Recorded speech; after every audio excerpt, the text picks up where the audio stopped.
நான் வாழ்த்தி நான் வரவேற்கிறேன். நம்முடைய ஆண்டவர் அவர் நல்லவர், அவர் மிகவும் நல்லவர். கர்த்தர் நமக்காக யாவையும் அவர் செய்து முடிக்கிற கர்த்தர். நம்முடைய ஜெபங்கள் எல்லாம் கர்த்தர் கேட்கிறார், நம்முடைய கண்ணீரை எல்லாம் கர்த்தர் பார்க்கிறார். ஏற்ற வேளையிலே அவரை நெருங்கிறதனுடைய ஆசீர்வாதத்தை நிச்சயமாய் கர்த்தர் தருவார். உண்மையாய் அவரை நோக்கி கூப்பிடுகிற யாவருக்கும் கர்த்தர் என்னவா இருக்கிறார் அப்படின்னா சமீபமாக இருக்கிறார். மற்றவர்கள் பார்க்கிறதற்காக அல்ல, மற்றவர்களுக்கு முன்பாக அல்ல, தனிப்பட்ட விதத்திலே ஆண்டவரோடு கூட நெருக்கம் வைத்து யாரெல்லாம் உண்மையாய் கர்த்தர் அதை மட்டும்தான் எதிர்பார்க்கிறார். நம்ம எதை செஞ்சாலுமே நம்ம அதில் உண்மையாக இருக்கணும் அப்படின்னு எதிர்பார்க்கிறார். நம்முடைய பெருமைக்காக எதையுமே செய்யக்கூடாது என்கிறதுல ஆண்டவர் ரொம்ப கவனமாக இருக்கிறார். நம்முடைய பெருமைக்காக உதவி செய்யக்கூடாது, நம்முடைய பெருமைக்காக ஊழியம் செய்யக்கூடாது, நம்முடைய பெருமைக்காக படிக்க வைக்கக்கூடாது, நம்முடைய பெருமைக்காக நம்ம பொருட்களை வாங்கக்கூடாது. இதில் ஆண்டவர் ரொம்ப கவனம் உள்ளவர்களாக இருக்கிறார். நம்ம பெருமைக்காக எதையெல்லாம் நம்ம செய்கிறோமோ அதனுடைய விளைவு பார்த்தீங்க அப்படின்னா பின்னாடி ரொம்ப ஆபத்தாக தான் முடியும். சில மனிதர்கள் சமுதாயத்தில் ரொம்ப உயர்ந்தவர்களாக இருப்பார்கள். அப்போ அவங்க கூட நிற்கும் போது நமக்கு ஒரு பெரிய அங்கீகாரம் நமக்கு இந்த உலகம் கொடுக்கும். தெரியும், ஐயோ சார் அவங்களுக்கெல்லாம் தெரியும், அவங்கள தெரியுமா உங்களுக்கு, ஐயோ நீ பெரிய ஆள் அப்படின்ற அந்த வார்த்தை நமக்கு ரொம்ப மனசை குளிர பண்ணும்.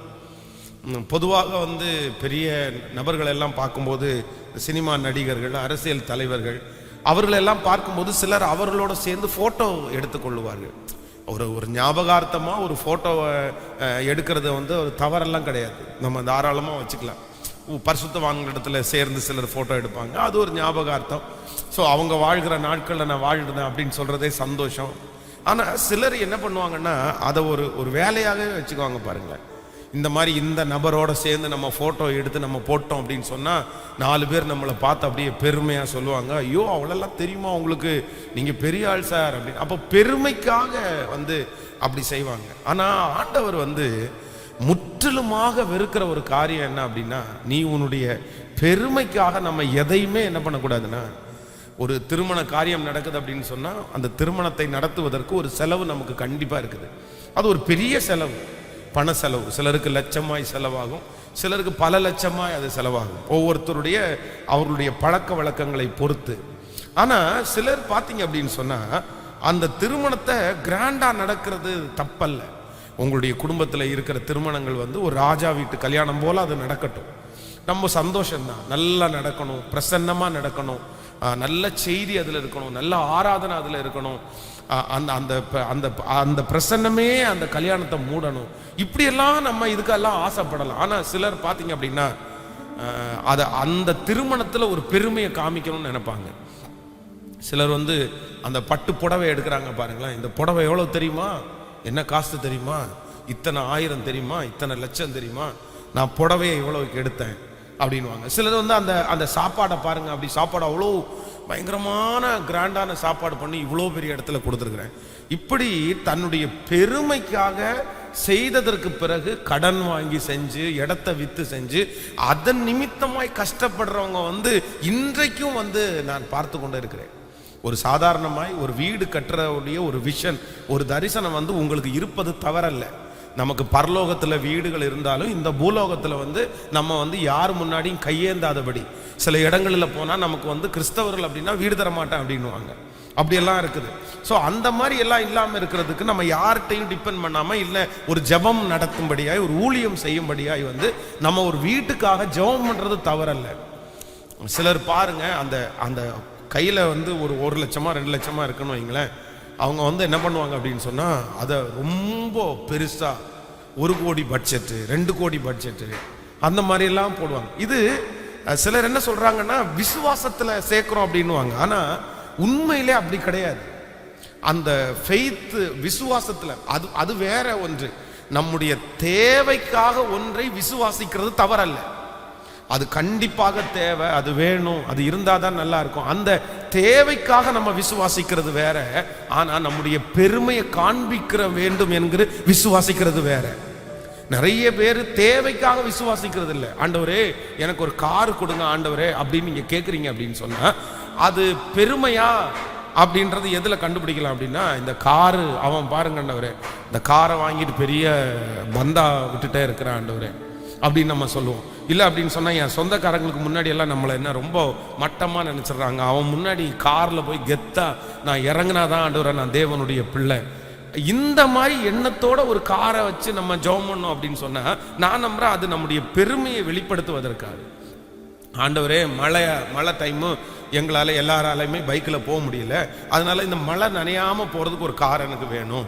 அந்த மாதிரி ஆலயத்திற்கு போகும்போது பிள்ளைங்க தனியாக போகிறாங்க, நான் தனியாக போகிறேன், ஆனால் ஒரு கார் இருந்தால் எல்லாரும் சேர்ந்து அந்த ஆலயத்துக்குள்ளே நம்ம போகலாம்.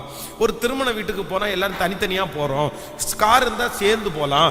இப்படி உங்களுடைய வாழ்க்கையிலே தேவைக்காக நீங்கள் ஒரு காரியத்தை விசுவாசித்து ஜெபம் பண்ணீங்க அப்படின்னா நான் நம்புறேன் அதுல ஆண்டவருடைய கரம் கூட இருக்கும், கர்த்தருடைய பிரசன்னம் இருக்கும், ஆண்டவர் அதை அங்கீகரிப்பார், ஆண்டவர் அதை கொடுப்பார். ஆனா அதே நேரத்தில் அந்த காரியத்தை நம்ம என்னவா செய்யக்கூடாது அப்படின்னா பெருமையாய் செய்யவே கூடாது. எத்தனை பேரை ஆமோதிக்கிறீர்கள்?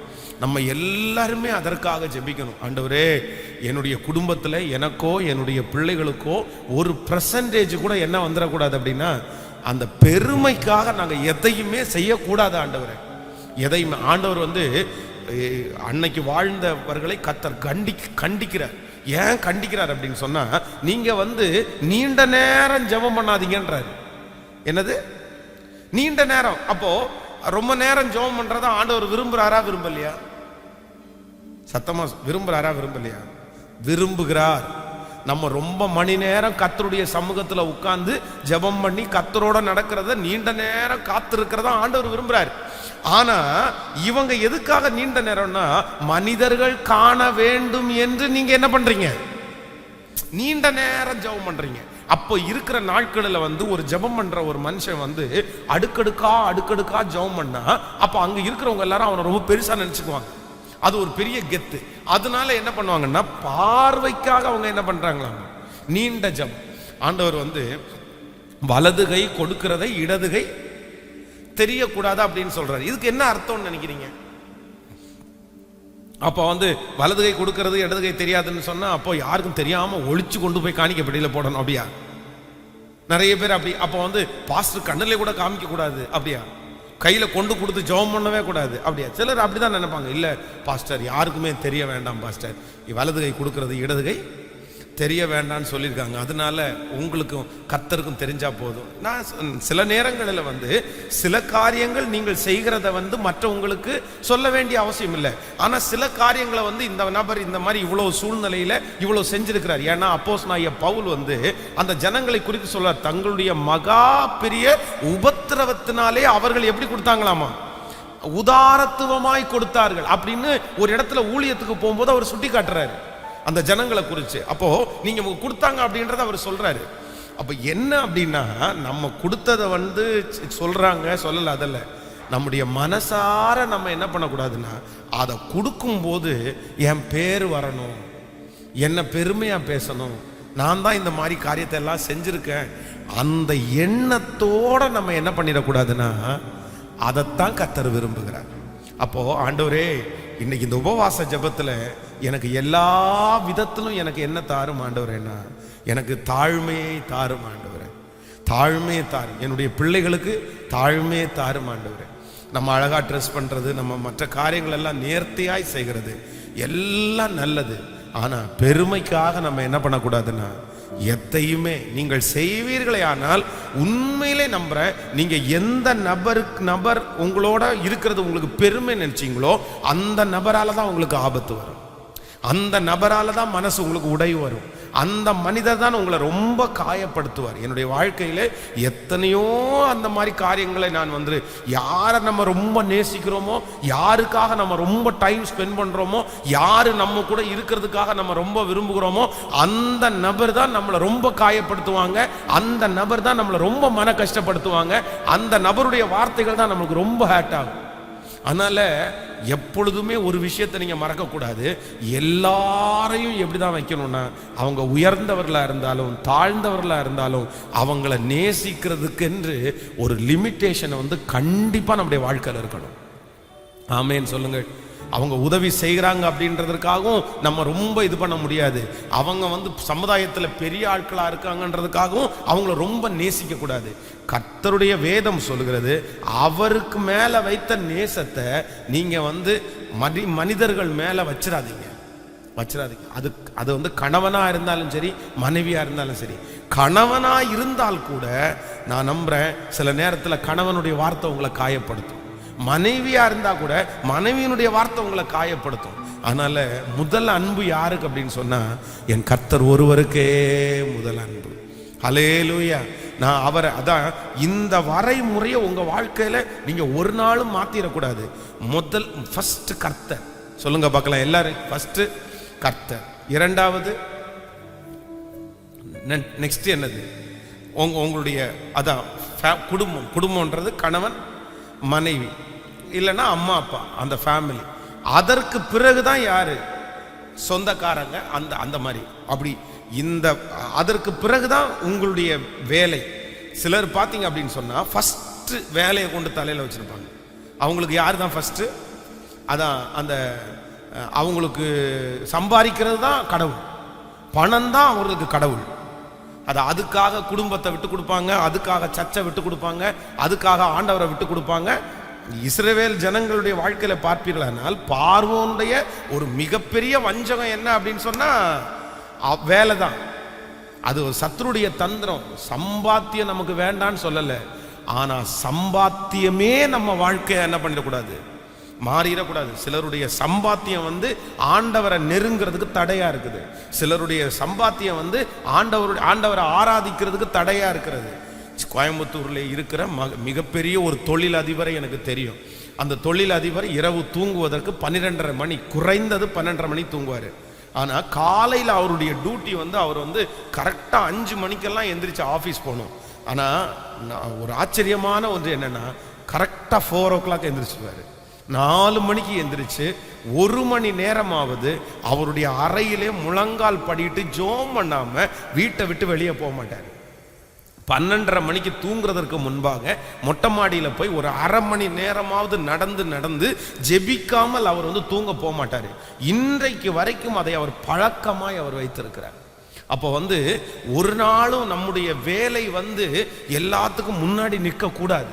ஆண்டவருடைய பிள்ளைகள் அதுல ரொம்ப கவனமா இருக்கணும். எந்த வேலை வேலை வேலை வேலை அப்படின்னு நீங்க நினைக்கிறீங்களோ அந்த வேலை உங்களுக்கு நமக்கு பிரச்சனையா வந்து முடிஞ்சிடும். அது ரொம்ப கஷ்டமா வந்து முடிச்சிடும். பணம் நமக்கு தேவை. பணம் தேவையா சொல்லுங்க. பணம் எல்லாத்துக்கும் உதவும், பணம் தேவை. ஆனா பணமே நமக்கு என்னவா இருந்துடக்கூடாதுன்னா வாழ்க்கையா இருந்துடக்கூடாது. பணமே சிலருக்கு பாருங்க அப்படின்னா நல்லா உடுத்த மாட்டாங்க, நல்லா குடிக்க மாட்டாங்க, நல்லா சாப்பிட மாட்டாங்க, ஆனா இதுதான் அவங்களுக்கு வேணும். கேளுங்களேன், பணம் பணம் பணம் அப்படின்னு சொல்லி ஒரு தாழ்மை உங்களுக்கு இருக்கலாம். ஆனா கஞ்சத்தனம் இருந்துடக்கூடாது. பக்கத்தில் இருக்கிற கையை பிடிச்சு சொல்லுங்க, தாழ்மை வேறு, கஞ்சம் வேறு. ஆமென். எனக்கு தெரிந்த ஒரு நபர் இருக்கிறார். அவங்க வந்து அவங்க வந்து ஒரு ரசிக்கப்படாத ஒரு மனுஷன் தான். ஆனால் நம்முடைய திருச்சபைக்கு இடத்தை கொடுத்துருக்கிற ஐயா இறந்து போயிட்டாங்க. அவங்களுடைய வந்து மதிப்பு, சொத்தினுடைய மதிப்பு வந்து கிட்டத்தட்ட 800 crores சொல்றாங்க. 800 கோடின்றாங்க. ஆனால் ஒரு விஷயம் நான் பேசிட்டு இருந்தேன். அவர் மரணம் அடைகிறதுக்கு முன்பாக பேசிட்டு இருந்தேன். என்னையா ரொம்ப அலங்கோலமாக வந்திருந்தாங்க. என்ன இப்படி வந்திருக்கிறீங்க, என்னாச்சு, ரொம்ப அதிகமான ஒர்க்கா அப்படின்னு கேட்டவுடனே அவங்க என்ன சொன்னாங்க தெரியுமா? பாஸ்டர், ஒரு வீட்டில் பாத்ரூம் போகிற பைப்பு உடஞ்சிருச்சு, அதனால அது போகாமல், டிச்சில் போகாமல் அது வந்து ரொம்ப அடைவாக இருந்துச்சு.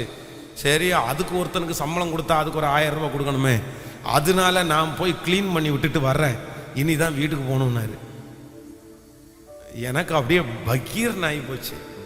ஒரு ஆளுக்கு 1000 ரூபாய் சம்பளம் கொடுக்க மனசு இல்லாததுனால அந்த டாய்லெட்டுடைய வேஸ்ட்டை வந்து நான் கிளீன் பண்ணிட்டு வந்தேன் அப்படின்னாரு.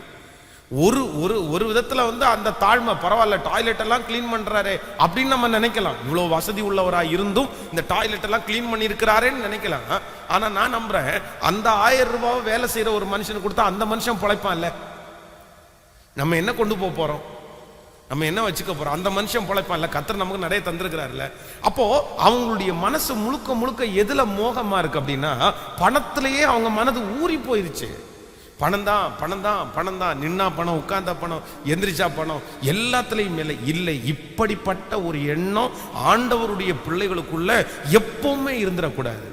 பணத்தை சம்பாதிக்கணும், பணம் நமக்கு தேவை, அதெல்லாம் இருக்கட்டும். ஆனா நம்முடைய மனசையும் நம்முடைய சிந்தையையும் பணம் என்ன பண்ணிடக்கூடாது? ஆளுகை செஞ்சிடக்கூடாது.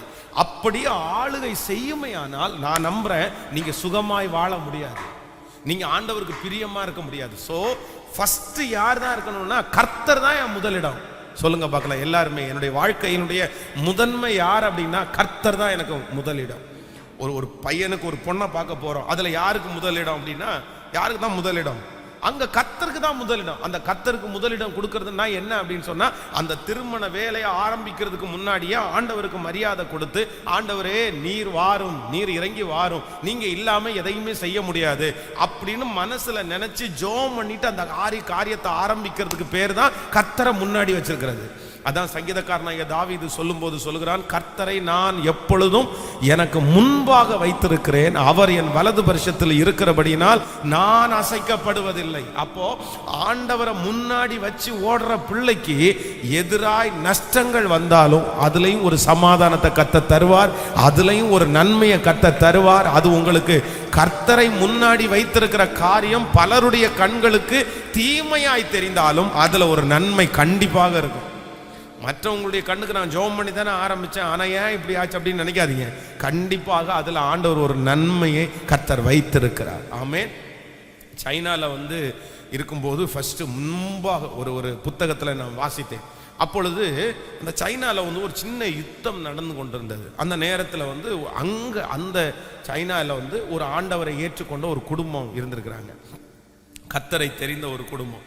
அப்போ அந்த குடும்பத்தில் ஒரு பையன் வண்டி வெளியே போகும்போது ஒரு மிகப்பெரிய ஆக்சிடென்ட்ல தன்னுடைய 2 கால்களும் அவனுக்கு எலும்புகள் எல்லாம் உடஞ்சிருச்சு. ஆனால் ரொம்ப ஆண்டவரோட நடக்கிற ஒரு குடும்பம். அப்போ ஏன் ஆண்டவரே ஏன் ஆண்டவரே அப்படின்னு அவங்க மனசு கேட்டே இருந்துச்சாமா. அப்போ அந்த நேரத்தில் கொஞ்சம் ஒரு 2 மாதங்கள் தாண்டி யுத்தத்திற்கு ஆர்மிக்கு நிறைய வாலிபர்களை தேடினார்களாம். அப்போ தேடும்போது அந்த கவர்மெண்ட் என்ன ரூல்ஸ் வச்சுட்டாங்களாமா, எலும்பு முறிவு, அந்த நிறைய ரூல்ஸ் போட்டிருந்தாங்க. அதில் முக்கியமானது எலும்பு முறிவு இல்லாத ஒரு வாலிபர்கள் இதில் ஜாயின் பண்ணலாம் அப்படின்னு போடுங்க. ஸோ இந்த பையனை அதில் ரிஜெக்ட் பண்ணிட்டாங்க. எல்லா குடும்பத்திலையும் கம்பல்சரி ஒரு வாலிப தம்பி அதில் ஜாயின் பண்ணணும் அப்படின்னு அவங்க சொல்லியிருந்தாங்க. அதில் கணக்கு போட்டு பார்த்தா இந்த பையனுடைய காலில் அடிபட்டதுனால, இவனுடைய எலும்பு முறிஞ்சிருக்கிறதுனால இந்த பையனை மட்டும் ரிஜெக்ட் பண்ணி, இல்லை வேண்டாம் உங்களுக்கு காலில் அடிபட்டிருக்குது நீங்கள் யுத்தத்துக்கு. அந்த யுத்தத்தில் நிறைய வாலிபர்கள் இறந்து போனார்களாமா. அப்பதான் அந்த குடும்பம் சொல்லிச்சாமா, என் வாழ்க்கையில ஆக்சிடென்ட் ஆனதும் என்னன்னா ஒரு நன்மைக்கு அப்படின்னு சொன்னாங்க. அப்போ நம்முடைய வாழ்க்கையில சில காரியங்கள் தீமையாய் தோன்றுமையானால் நீங்கள் பயப்பட வேண்டாம். அதுல ஆண்டவர் ஒரு பெரிய நன்மையை கர்த்தர் வைத்திருக்கிறார். அது நமக்கு கண்ணுக்கு தெரியாது. நான் நம்புகிறேன் நிச்சயமாகவே உங்கள் வாழ்க்கையில நடக்கிற சகல சூழ்நிலையும் நீங்கள் கர்த்தரை முன்பாக வைத்து செய்திருப்பீர்களே ஆனால் அது நன்மையாகத்தான் முடியும், அது தீமையாய் முடியாது. ஆமென். சொல்லுங்க பார்க்கலாம், கைகளை உயர்த்தி சொல்லுங்க, என்னுடைய வாழ்க்கையில நடந்தது எல்லாம் நன்மைக்காகவே நடந்திருக்கிறது. இனி என்னுடைய வாழ்க்கையிலே நடக்க போகிறது எல்லாம் நன்மைக்கு. இப்பொழுது என்னுடைய வாழ்க்கையில நடந்து கொண்டிருக்கிற அந்த காரியத்தையும் கர்த்தர் நன்மையாய் கர்த்தர் மாற்றுகிறார். அல்லேலூயா. யோசேப்பினுடைய வாழ்க்கையில முன்பு நடந்ததும் நன்மைக்கு.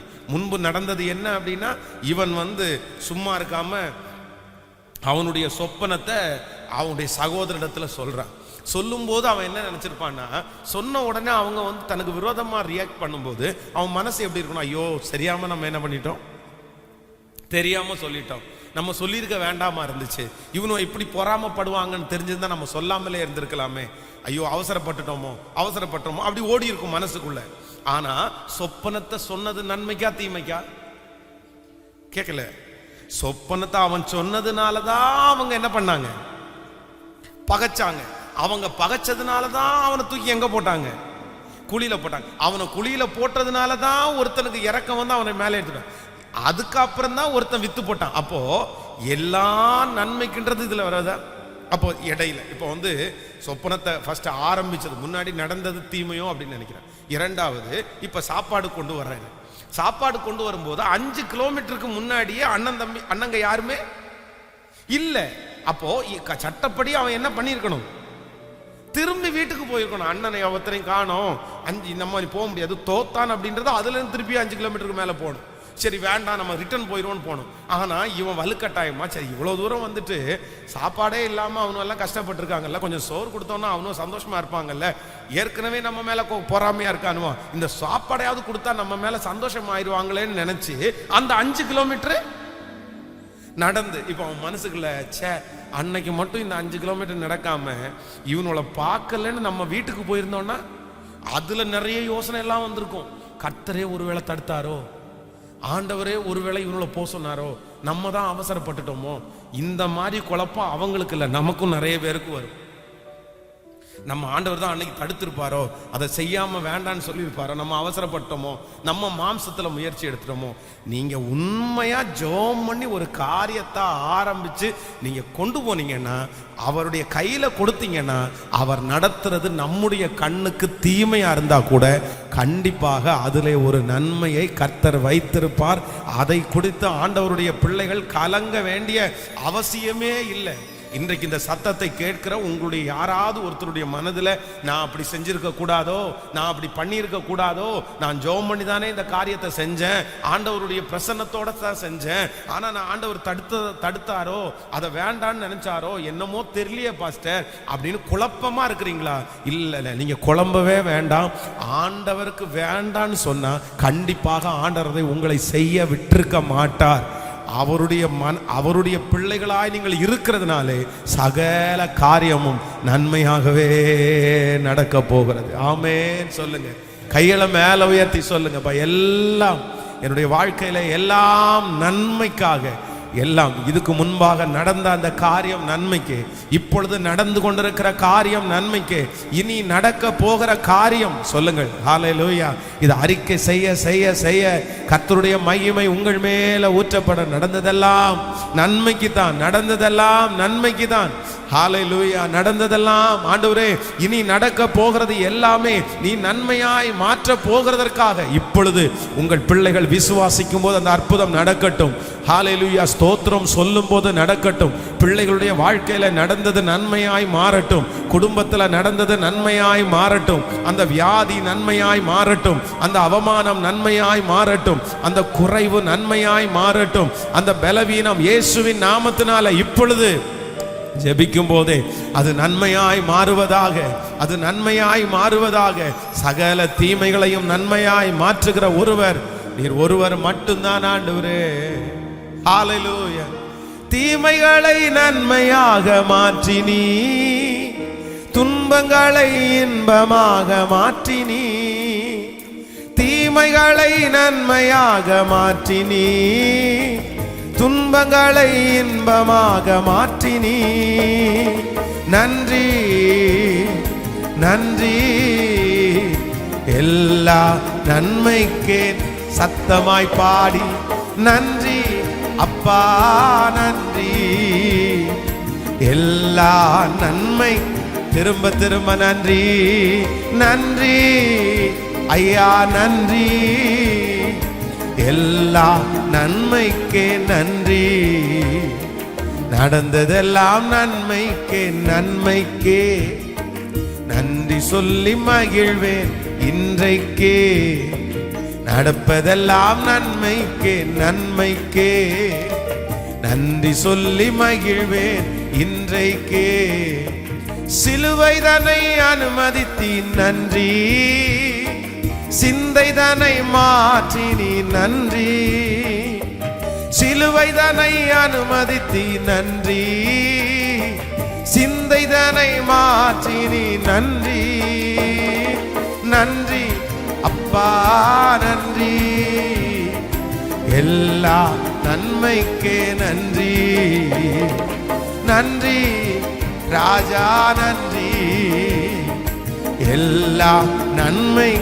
கரங்களை தட்டி கொண்டே நடந்ததெல்லாம் நன்மைக்கே நன்மைக்கே நன்றி சொல்லி மகிழ்வேன் இன்றைக்கே நடப்பதெல்லாம் நன்மைக்கே நன்மைக்கே நன்றி சொல்லி இன்றைக்கே என் கிருபை உனக்கு போதும் என்றீ பலவீனத்திலே பலன் என்றீ என் கிருபை உனக்கு போதும் என்றீ பலவீனத்திலே பலன் என்றீ நன்றி சொல்லுங்க பார்க்கலாம் நன்றி எல்லா நன்மைக்கே அப்பா நன்றி நன்றி எல்லா நன்மைக்கே நன்றி நடந்ததெல்லாம் நன்மைக்கே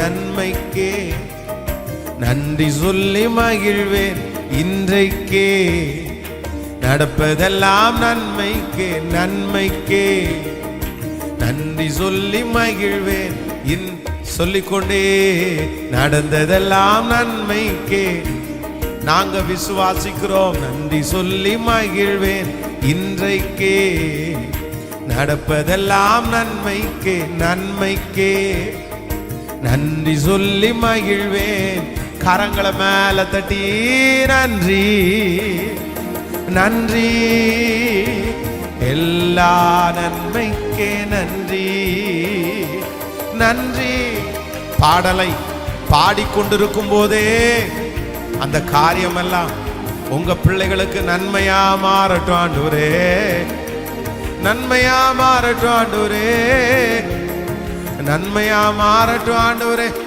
ஓ நன்றி நன்றி எல்லா நன்மைக்கே நன்றி ஹல்லேலூயா. அப்போ முதலாவதாக ஆண்டவருடைய பிள்ளைகள் ஒன்று நினைத்துக் கொள்ள வேண்டும். நீங்க ஆண்டவரை முன்பாக வச்சு ஒரு காரியத்தை நீங்க செய்வீர்களே ஆனால் அது நம்முடைய கண்களுக்கு தீமையா இருந்தா கூட அது என்னவா முடியும் அப்படின்னா நன்மையாகவே முடியும்.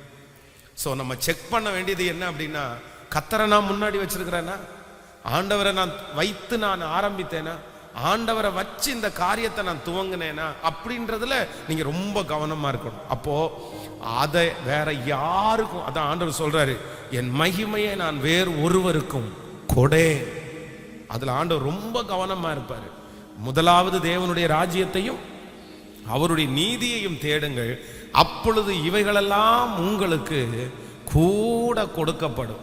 ஸோ ஆண்டவருக்கு முக்கியத்துவம் கொடுக்காம முக்கியத்துவம் தராம என்னதான் நம்முடைய பிரயாசத்தில் நம்ம முயற்சி எடுத்தாலும் நமக்கு எல்லாம் வாய்த்தது போல தோன்றும், கைக்கு பக்கத்தில் வந்தது மாதிரி தோணும், கண்ணுக்கு முன்னாடி பார்த்தது மாதிரி தோணும். ஆனால் கையில் தொட்டு பார்த்தோம்னா எதுவுமே இருக்காது. அதற்கு மாறாக ஆண்டவரை முன்னாடி வச்சு ஜெயம் வந்தாலும் பரவாயில்ல, தோல்வி வந்தாலும் பரவாயில்ல. ஜெயம் வந்தாலும் ஒரு நன்மை தான், தோல்வி வந்தாலும் அதுலயும் ஒரு நன்மையை நிச்சயம் ஆண்டவர் வைத்திருப்பார். இப்போ உங்க மனசுல இந்த ஜெபத்துல இருக்கிற யாராவது ஒருத்தருடைய இருதயத்துல என்ன பாஸ்டர் நீங்க சொல்றீங்க, என்னால இது நன்மைன்னு என்னால நம்பவே முடியல, ஏன்னா நான் ஜெபம் பண்ண ஆரம்பிச்சதுக்கு பிறகுதான் இப்படி எல்லாம் நடக்குது, நான் எப்போ ஆண்டவருக்குள்ள வந்தேனோ அப்போதான் இப்படி எல்லாம் நடக்குது, நான் எப்போ முக்கியத்துவம் கொடுக்க ஆரம்பிக்கிறேனோ அப்போதான் இந்த மாதிரி சோதனை எல்லாம் நடக்குது, இல்ல எனக்கு அதனால பதட்டமா இருக்கு. இல்ல, ஒன்றும் வேண்டாம். நீங்க ஜெபிக்கும் போது அது அப்படி நடக்குது அப்படின்னா அதை குறித்த சகல காரியத்தையும் கர்த்தர் பார்த்து கொள்ளுவார். அது இன்றைக்கு நம்முடைய கண்களுக்கு முன்பாக தீமையா இருந்தாலும் வெகு சீக்கிரத்தில் நீங்கள் சாட்சி சொல்ல போகிறீர்கள். உங்கள் பிள்ளைகளை குறித்து சாட்சி சொல்ல போகிறீர்கள். ஹல்லேலூயா. அந்த காரியத்தை குறித்து சாட்சி சொல்ல போகிறீர்கள். என்னவென்றால் கர்த்தர் அதை நன்மையாய் முடிய பண்ணினார். அதுல கர்த்தர் ஒரு நன்மையை கர்த்தர் வைத்திருந்தார். அந்த நன்மையை நான் இப்பொழுது பார்க்கிறேன் என்று ஹல்லேலூயா உங்களுடைய நாவு அந்த சாட்சியை சொல்லும். உங்க பிள்ளைகளுடைய விஷயத்தில் அந்த காரியத்தை கர்த்தர் நன்மையாய் மாற பண்ணுவாராக. இந்த உபவாச ஜெபத்தில் அந்த செய்தியை கேட்டுக்கொண்டிருக்கும் போதே ராஜா என்னை சுற்றி நிறைய தீமைகள் நடக்கிறது போல தோன்றுகிறது, என் பிள்ளைகளுடைய வாழ்க்கையில தீமை நடக்கிறது போல தோன்றுகிறது, ஆனா இந்த உபவாச ஜெபத்திலே என் வாழ்க்கையை உம்முடைய கரத்திலே வைக்கிறேன், என் பிள்ளையினுடைய வாழ்க்கையை உம்முடைய கரத்திலே வைக்கிறேன், என்னுடைய எதிர்காலத்தை உம்முடைய கரத்திலே வைக்கிறேன், அதை எனக்கு நீர் நன்மையாய் சொல்லுவோம். ஆண்டவரே நன்மையாய் இப்பொழுது அந்த காரியத்தை நன்மையாய், அந்த கால தாமதத்தை ஆண்டவர் நன்மையாய் மாற்றும் ஆண்டவரே. அந்த புறக்கணிப்பை கர்த்தர் நன்மையாய் மாற்றும் ஆண்டவரே. சொல்லுவோம், அப்பா நன்றி நன்றி, நன்மையாய் மாற்றுகிறவர். ஆமென் சொல்லுங்க. ஒரு விஷயம் கூட பாடலாம் சேர்ந்து. ஹalleluya. நன்றி ஆண்டவரே, நன்றி நன்றி. தீமைகளை நன்மையாக மாற்றினி, துன்பங்களை இன்பமாக மாற்றினி. பாடுங்க. தீமைகளை நன்மையாக மாற்றினி, துன்பங்களை இன்பமாக மாற்றினி. நன்றி. ஹalleluya. நன்மைக்கே நன்றி நன்றி நன்றி, எல்லா நன்மைக்கே நன்றி. நடந்ததெல்லாம் நன்மைக்கே நன்மைக்கே, நன்றி சொல்லி மகிழ்வேன் இன்றைக்கே. நடப்பதெல்லாம் நன்மைக்கே நன்மைக்கே, நன்றி சொல்லி மகிழ்வேன் இன்றைக்கே. விசுவாச புடமிட்டி நன்றி, பொன்னாக விளங்க செய்தி நன்றி. விசுவாச புடமிட்டி நன்றி, பொன்னாக விளங்க செய்தி நன்றி. இப்ப சொல்லோ நன்றி நன்றி, எல்லா நன்மைக்கு இயேசுவா நன்றி ஆண்டவரே. எல்லா இதை அறிக்கை செய்ய செய்ய செய்ய உங்க பிள்ளையினுடைய வாழ்க்கை கட்டப்படட்டும். அந்த தீமைகளை நன்மையா ஆண்டவர் மாற்றட்டும். இன்னைக்கு மனசுல எந்த காரியம் தீமைன்னு நினைக்கிறீங்களோ அது நன்மையா மாறட்டும். நன்றின்னு சொல்ல சொல்ல சொல்ல அந்த காலதாமதம் நன்மையாய் மாறட்டும். அந்த எதிர்ப்பு நன்மையாய் மாறட்டும். அந்த உடைவு நன்மையா மாறட்டும். ஹalleluya. நன்றி நன்றி, எல்லா நன்மைக்கே நன்றி நன்றி. அப்பனே சொல்ல சொல்ல சொல்ல அந்த மகிமை உங்களை தொடட்டும் தொடட்டும் தொடட்டும். அப்பா இதோ ஜெபிக்கிற உம்முடைய பிள்ளைகளை பாரும் ஆண்டவரே. இன்றைக்கு இந்த உபவாச ஜெபத்திலே உம்முடைய கண்கள் எங்கள் மேல் நோக்கமாயிருப்பதாக. அந்த பலவீன நன்மையா மாறட்டும், அந்த குறைவு நன்மையா மாறட்டும், அந்த அவமானம் நன்மையா மாறட்டும். இப்போ எந்த காரியம் மனசுல நெருகலா இருக்குதோ அந்த காரியம் நன்மையா மாறட்டும். அந்த பிள்ளையினுடைய வாழ்க்கையில் அது நன்மையா மாறட்டும். அது மாறுவதற்கு ஏதுவா மாறட்டும். அது வளர்வதற்கு ஏதுவா மாறட்டும்.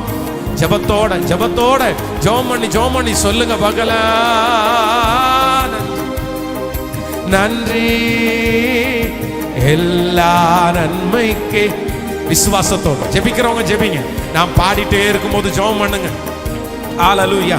எந்தெந்த காரியம் எல்லாம் உங்க கண்ணுக்கு முன்னாடி தீமை போல தோன்றுகிறதோ அதெல்லாம் சொல்லி சொல்லி நீங்க ஜெபம் பண்ணுங்க. ஆண்டவரே இந்த காரியம் நன்மையாய் மாற போகிறதற்காய், அதற்காக தான் இந்த உபவாச ஜெபத்திலே கர்த்தர் கலந்து கொள்றதற்கு இரக்கம் பாராட்டி இருக்கிறார். இதோ உங்க பிள்ளையினுடைய வாழ்க்கை நன்மையா மாறும். இதோ இப்பொழுது கடந்து போகிற இந்த சூழ்நிலை நன்மையாக மாறும்.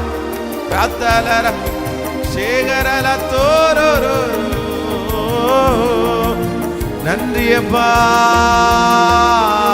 நன்றி நன்றி, எல்லா நன்மைக்கே நன்றி. தாங்கிடும் பலன் தந்தி நன்றி, தப்பி செல்ல வழி செய்தி நன்றி. தாங்கிடும் பலன் தந்தி நன்றி, தப்பி செல்ல வழி செய்தி நன்றி நன்றி அப்பா நன்றி, எல்லா நன்மைக்கு நன்றி நன்றி, எல்லா நன்மைக்கு நன்றி. ஹalleluya. ஆண்டவருடைய பிள்ளைகளுக்கு ஒரு பெரிய விசுவாசம் வேணும். என் வாழ்க்கையிலே நடப்பதெல்லாம் நன்மைக்கு. சொல்லுங்க பார்க்கலாம், நடப்பதெல்லாம் நன்மை. இதுக்கு முன்னாடி நடந்ததெல்லாம் சொல்லுங்க பார்க்கலாம், நன்மைக்கு. இனி நடக்க போவதும். இது யாருக்கு அப்படின்னு சொன்னா, கர்த்தரையே சார்ந்து வாழ்ற பிள்ளைகளுக்கு. ஆமென். ஆண்டவரை உண்மையா முன்னாக வச்சு ஓடுற பிள்ளைகளுக்கு எது நடந்தாலும் அதுல கண்டிப்பா என்ன இருக்கும் அப்படின்னா, ஒரு நன்மை இருக்குமே தவிர கண்டிப்பாக தீமை என்கிற ஒன்று இருக்காது. அப்ப நம்ம எப்பவுமே செக் பண்ணணும், கர்த்தரை என்னுடைய முன்னாடி நான் வச்சிருக்கிறேன்னா, ஆண்டவருக்கு நான் உண்மையா வாழ்றேன்னா, கர்த்தரை வச்சு நான் துவங்கினேன்னா பரவாயில்ல. அது நஷ்டமானாலும் அதை குறித்து கவலைப்பட வேண்டாம், அது இழப்பானாலும் அதை குறித்து கவலைப்பட வேண்டாம். அதில் கண்டிப்பாக ஒரு நன்மையை கர்த்தர் வைத்திருப்பார். நடந்ததெல்லாம் நன்மைக்கு, இனி நடப்பதெல்லாம் சொல்லுங்க நன்மைக்கு, நன்மைக்கு, நன்மைக்கு. ஆமென். நான் ரொம்ப தீமை அப்படின்னு நினைச்சது ஒன்றே ஒன்றுதான். இதுக்கு முன்னாடி இருந்த திருச்சபையினுடைய அந்த அந்த உடைவு அப்படின்னா, அந்த இதுக்கு முன்னாடி இருந்த அந்த திருச்சபையை பிரிக்கும் போது தான் நான் ரொம்ப தீமைன்னு நான் நினைச்சேன், ரொம்ப தீமைன்னு நினைச்சேன். ஏன் அப்படின்னா, அந்த அந்த அந்த இடத்துல ஃபர்ஸ்ட் ஒரு 6 சென்ட் இடம் தான் அந்த இடத்துல சர்ச்சுக்காக நம்ம வாடகைக்காக பேசணும். அப்போ ஒரு 1 இயருக்குள்ள பார்த்தீங்கன்னா அந்த இடம் ஃபுல்லாக நிறைஞ்சிருச்சு. நிறைஞ்ச உடனே மனசுக்குள்ள சந்தோஷம். சரி பரவாயில்ல, ஆண்டவர் இந்த இடத்துல ஊழியத்தை அங்கீகரிக்கிறாரு, ஆசீர்வதிக்கிறாரு, உடனே நம்ம இனி பண்ணலாம் அப்படின்ற ஒரு பக்கத்தில் பார்த்தீங்கன்னா அங்கேயும் ஒரு 6-7 சென்ட் இடம் சும்மா இருக்குது, அதில் எதுவுமே இல்லாமல். அந்த இடத்துல மாடு தான் கட்டியிருக்காங்க. உடனே கை நீட்டி நீட்டி ஜெபம் பண்ணுறது, ஆண்டவரே இந்த சர்ச்சை என்ன பண்ணட்டும், எக்ஸ்டென்ஷன் ஆகட்டும், வலதுபுறமும் இடதுபுறமும் இடம் கொண்டு பெருகுவாயின்னு சொன்னீங்களே, இந்த பக்கத்தில் ஒரு எக்ஸ்டென்ஷனை கொடுங்க, இந்த இடம் காலியாக இருக்கேன் ஆண்டவரே, இந்த இடத்த கொடுத்து அப்படின்னு பேசிட்டே இருக்கிறோம் பாருங்க. உடனே சரி ஓனர்கிட்ட போய் பேசலான்னா அதுக்கு ஒரு உபவாச ஜெபம் போட்டு பேசி அவங்கள்ட்ட சொன்ன உடனே அவங்களும் சரி ஒத்துக்கிட்டாங்க, வாடகை மட்டும் எக்ஸ்ட்ரா கொடுங்க, அட்வான்ஸ் இது கொடுங்கன்னு சொல்லிட்டு எல்லாம் சொல்லியாச்சு. உடனே சந்தோஷம், ஆண்டவர் காரியத்தை வாக்கிய பண்ணார். உடனே சர்ச்சில் அனௌன்ஸ் பண்ணியாச்சு, அவ்வளோதான், ஆண்டவர் பெரிய காரியத்தை செஞ்சுட்டாரு, நம்ம விரிவாக்க போகிறோம் அப்படின்ட்டு. இப்போ ஒரே நம்ம அப்போ வேலைக்காரங்களுக்கு சம்பளம் அதிகமாக கொடுக்க முடியாது, அதனால சர்ச்சில் இருக்கிறவங்க தான் ரொம்ப நம்ம வேலை செஞ்சோம். அப்போ அனௌன்ஸ் பண்ணுறேன், இந்த வாரம் சர்ச்சை பிரிக்கிறோம், அடுத்த வாரம் பிரிக்கிறோம், அதுக்கு அடுத்த வாரம் நம்ம எக்ஸ்டென்ஷன் பண்ண போகிறோன்னு. அந்த வாரம் ஞாயிற்றுக்கிழமை ஆராதனை முடிச்சுட்டு கொஞ்சம் பேர் வந்தாங்க, ஒரு சைடு மொத்தம் பிரிச்சிட்டோம். அதுக்குள்ளே அடுத்த வாரம் அந்த வேலை முடியறதுக்குள்ளே அடுத்த வாரம் வந்துருச்சு. அப்போ ஓப்பனாக இருக்குது, அது சவுண்ட் எல்லாம் வெளியே போய் சண்டைக்கு வந்துட்டாங்க. சண்டைக்கு அவ்வளோதான். சண்டைன்னா சாதாரணமான சண்டை இல்லை, ஆராதனை நடந்துட்டு இருக்கும்போது ஒரு 100 பேர் வந்துட்டாங்க. அவ்வளோதான், முடிஞ்சிச்சு. பிரச்சனை பண்ணி இனி இந்த இடத்துல சர்ச் இருக்கக்கூடாதுன்னு என்ன மிரட்டினாங்க. நான் சொன்னேன், இல்லை இங்கே தான் ஓனரை போய் மிரட்டி, இதை பாருங்க அவங்கள வச்சுருந்தீங்கன்னா அவ்வளோதான், உங்களை உண்டு இல்லாமல் பண்ணிடுவோன்னு சொன்னால் ஓனர் பயந்து போய், ஃபாதர் மன்னிச்சிருங்க ஃபாதர், நீங்கள் காலி பண்ணிடுங்க. எப்படி இருக்கும் ஒரு சந்தோஷம், ஒரு மகிழ்ச்சி. அந்த மகிழ்ச்சி கடையில் ஒரு பாறாங்கல்ல தூக்கி போட்டது மாதிரி ஒரு துக்கம். சரி என்னடா பண்ணுறதுன்னு கேட்டால் அவங்கள்ட்ட போய் என்னென்னமோ சொல்கிறேன், இல்லை நாங்கள் இனி சவுண்ட் வராமல் பார்த்துக்குறோம், இதை அடைச்சிக்கிறோம், கொஞ்ச நாள் நீங்கள் திடீர்னு சொல்லிட்டீங்கன்னா என்ன. அவங்க இன்னும் சொல்கிறாங்க, எத்தனை நாளில் காலி பண்ணு கேட்டால் 30 நாளில் 30 days, 30 நாளைக்குள்ளே இந்த இடத்துலேருந்து காலி பண்ணிடுங்க, 1 மாதம் உங்களுக்கு டைம். என்ன அப்படி அப்படி ஒரு துக்கம். சரி இதில் எப்படி ஒரு நன்மை இருக்க போகுது, இதில் எப்படி ஒரு நன்மை இருக்க போகுது. அப்போ தான் தேடணும் பாருங்களேன், இடம் தேடி தேடி தேடி தேடி தேடி இந்த இடம் கிடச்சி ஓகேன்னு சொல்லி, அப்புறம் உடனே சர்ச்சில் அனௌன்ஸ் பண்ணுறேன், இந்த மாதிரி இடம் கிடச்சிச்சு முடிஞ்சிச்சு அப்படின்னு சொன்ன உடனே அங்கேயே ஒரு 6-7 வேலைக்காரங்க வர்றாங்க, ட்ரெஸ் பண்ண ஆரம்பித்தாங்க. அதில் ஏற்கனவே பிரித்தது ஒரு கொஞ்சம் பணம், இப்போ செஞ்சுட்டு இருக்கிறது ஒரு பணம், திடீர்னு இவங்க ஃபோன் பண்ணி கிடைக்காது அப்படின்ட்டாங்க. அப்போது இதெல்லாத்தையும் வச்சு பார்க்கும்போது இவ்வளோ பெரிய தீமைன்னு அன்னைக்கு நம்முடைய கண்ணுக்கு முன்னாடி தெரிஞ்சிருச்சு. ஆனால் இன்றைக்கு நான் நம்புகிறேன், இல்லவே இல்லைங்க, இல்லவே இல்லை. அப்படி அந்த இடத்துலையே இருந்திருந்தோம் அப்படின்னு சொன்னால் இந்த தரிசனம் நமக்கு வந்திருக்காது. இதை நம்ம பார்த்துருக்க கூட மாட்டோம், நம்முடைய கண்களுக்கு கூட அது தெரிஞ்சிருக்காது. இந்த தரிசனம் நமக்கு வந்திருக்காது. ஆனால் நான் நம்புகிறேன், இந்த தரிசனத்தை கர்த்தர் கொடுக்கறதற்காக தான் அந்த இடத்துல ஒரு பிரச்சனையை கர்த்தர் அனுமதிச்சார், அந்த சூழ்நிலையை அனுமதிச்சார். அன்னைக்கு என்னை குற்றப்படுத்தினவங்க 1-2 பேர் இல்லை, நிறைய பேர் என்னை குற்றப்படுத்தினாங்க. ஏன் உங்களுக்கு என்ன பிரச்சனை, ஏன் இப்படி அவசரப்படுறீங்க, இடம் இது பண்றதுக்குள்ளே பிரிக்க தேவையா? இன்னொருத்தர் வந்து சொல்றாரு, அந்த பக்கத்தை அடைச்சிட்டு இந்த பக்கம் பிரிச்சிட வேண்டியது தானே, எதுக்கு, ஞானமே இருக்காதா அப்படின்னு. அப்புறம் சர்ச்சில் ஒருத்தர் வழக்காடுறதுக்கு ஒருத்தரை கூட்டிட்டு வந்தாரு, ஒருத்தரை பேசுறதுக்கு, ஆப்போசிட் பார்ட்டிகிட்ட கொஞ்சம் காம்ப்ரமைஸ் பண்றதுக்கு கூட்டு வந்தாரு. கூட்டு வந்து ஒரு ஆராதனை முடிச்ச உடனே வெளியே வந்து, என்ன இப்படி கத்திட்டு கிடக்குறீங்க, இப்படி கத்திட்டு இருந்தீங்கன்னா அப்புறம் ஏன் சண்டைக்கு வர மாட்டான், உங்க ஆராதனை நான் அட்டன் பண்ணேன், கத்திட்டே கிடக்குறீங்க, இவ்வளவு சவுண்டா, இவ்வளவு சவுண்ட் வந்தா அவன் எப்படி வீட்டில் படுத்து தூங்க முடியும்? ஞாயிற்றுக்கிழமை ஒரு நாள் தான் அவன் வீட்டில் படுத்து தூங்குறான், அன்னைக்கே நீங்க இப்படி கத்திட்டு இருந்தீங்கன்னா நமக்காக பேச வந்தவரே நம்மளை கத்துற.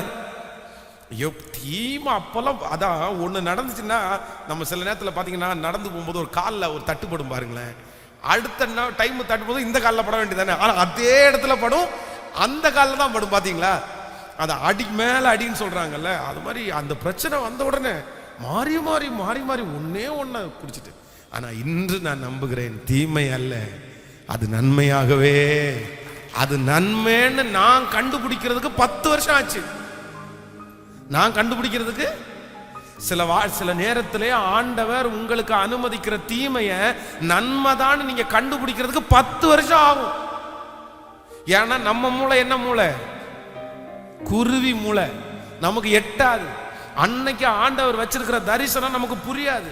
இன்னைக்கு இந்த சத்தத்தை கேட்டுக்கொண்டிருக்கிற உங்களுடைய வாழ்க்கையில இன்னைக்கு ஒருவேளை உங்களுடைய கண்களுக்கு முன்பாக தீமை தான், 100% தீமை தான், அது நன்மையே கிடையாதுன்னு நீங்க அடிச்சு சொல்லலாம். ஆனா நான் நம்புறேன், கர்த்தர் 10 வருஷம் தாண்டி உங்களை பக்குவப்படுத்தி புரிஞ்சுக்கிறதுக்கு வைக்கும் போதுதான் தெரியும், ஐயோ 10 வருஷத்துக்கு முன்னாடி நடந்தது தீமை இல்ல, நன்மைக்காகவே அது நடந்திருக்கிறது என்று நீங்க ஒரு நாள் கண்டிப்பா புரிஞ்சுக்குவீங்க. கண்டிப்பா புரிஞ்சுக்குங்க. அது காலதாமதமாகும், டேட் எடுக்கும். இந்த 10 வருஷம் வரைக்கும் நம்முடைய மனசுல தீமை நடந்துச்சுன்னு தான் நம்ம நினைச்சிட்டு இருப்போம்.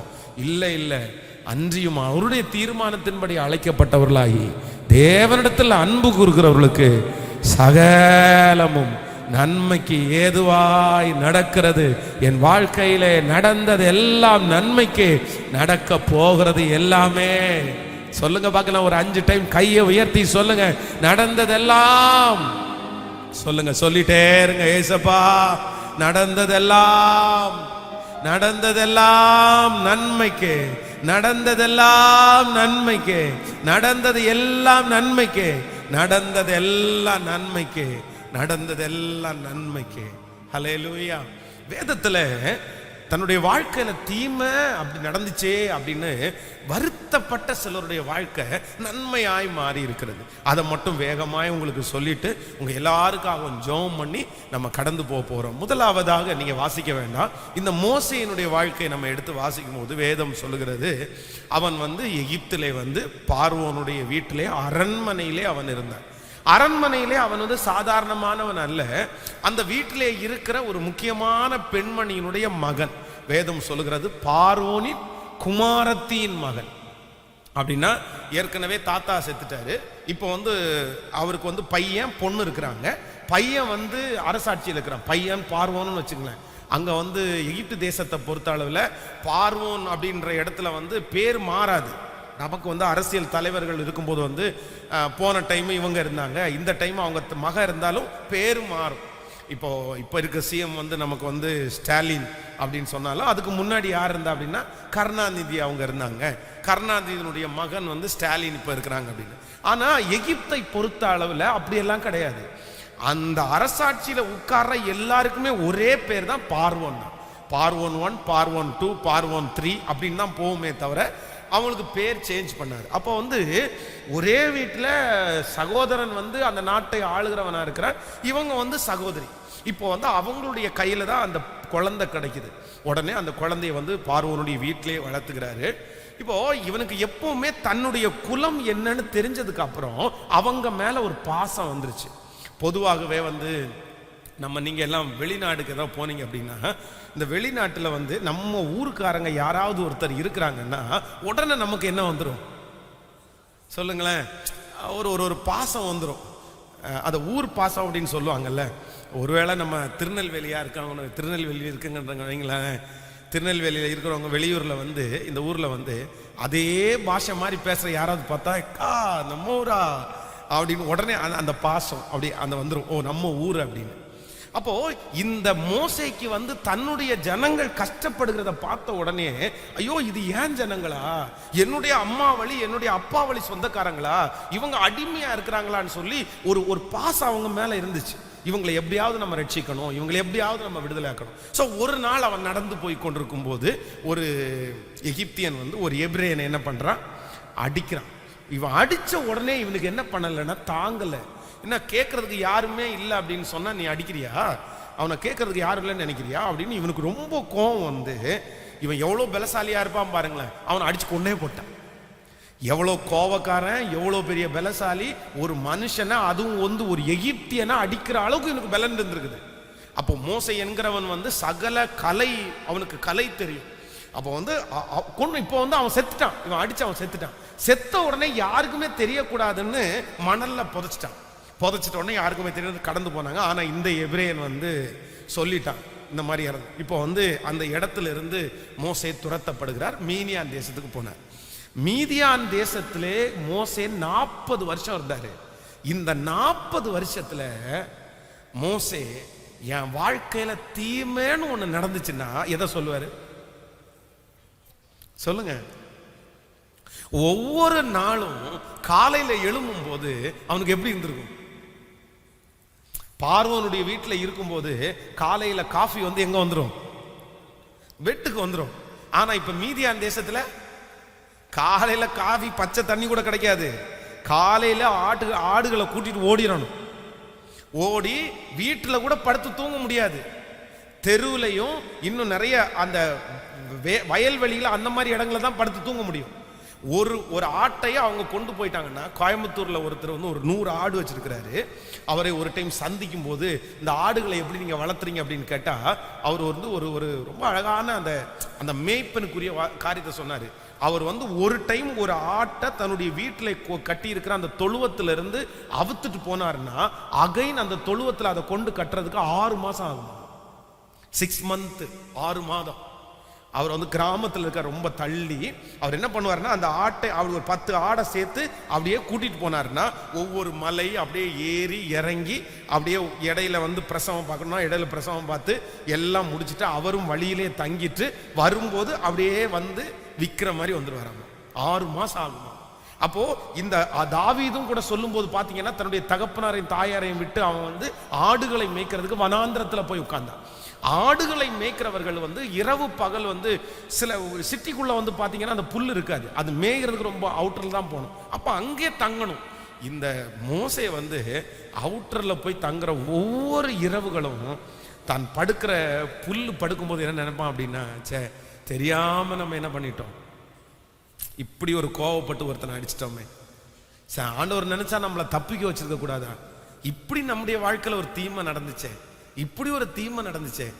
நான் நம்புறேன் 40 வருஷமும் என்னுடைய வாழ்க்கையில நடக்க முடியாத ஒரு தீமை நடந்துச்சுன்னு சொல்லி அவருக்குள்ளே இருக்கிற எல்லா பலனும் போய், அவருக்குள்ளே இருக்கிற எல்லா பாசிட்டிவும் அவருக்குள்ள விட்டு போய் நிறைய நெகட்டிவ் வந்து இனி வாழவே மாட்டேன்ற ஒரு முடிவுக்கு வந்தார்.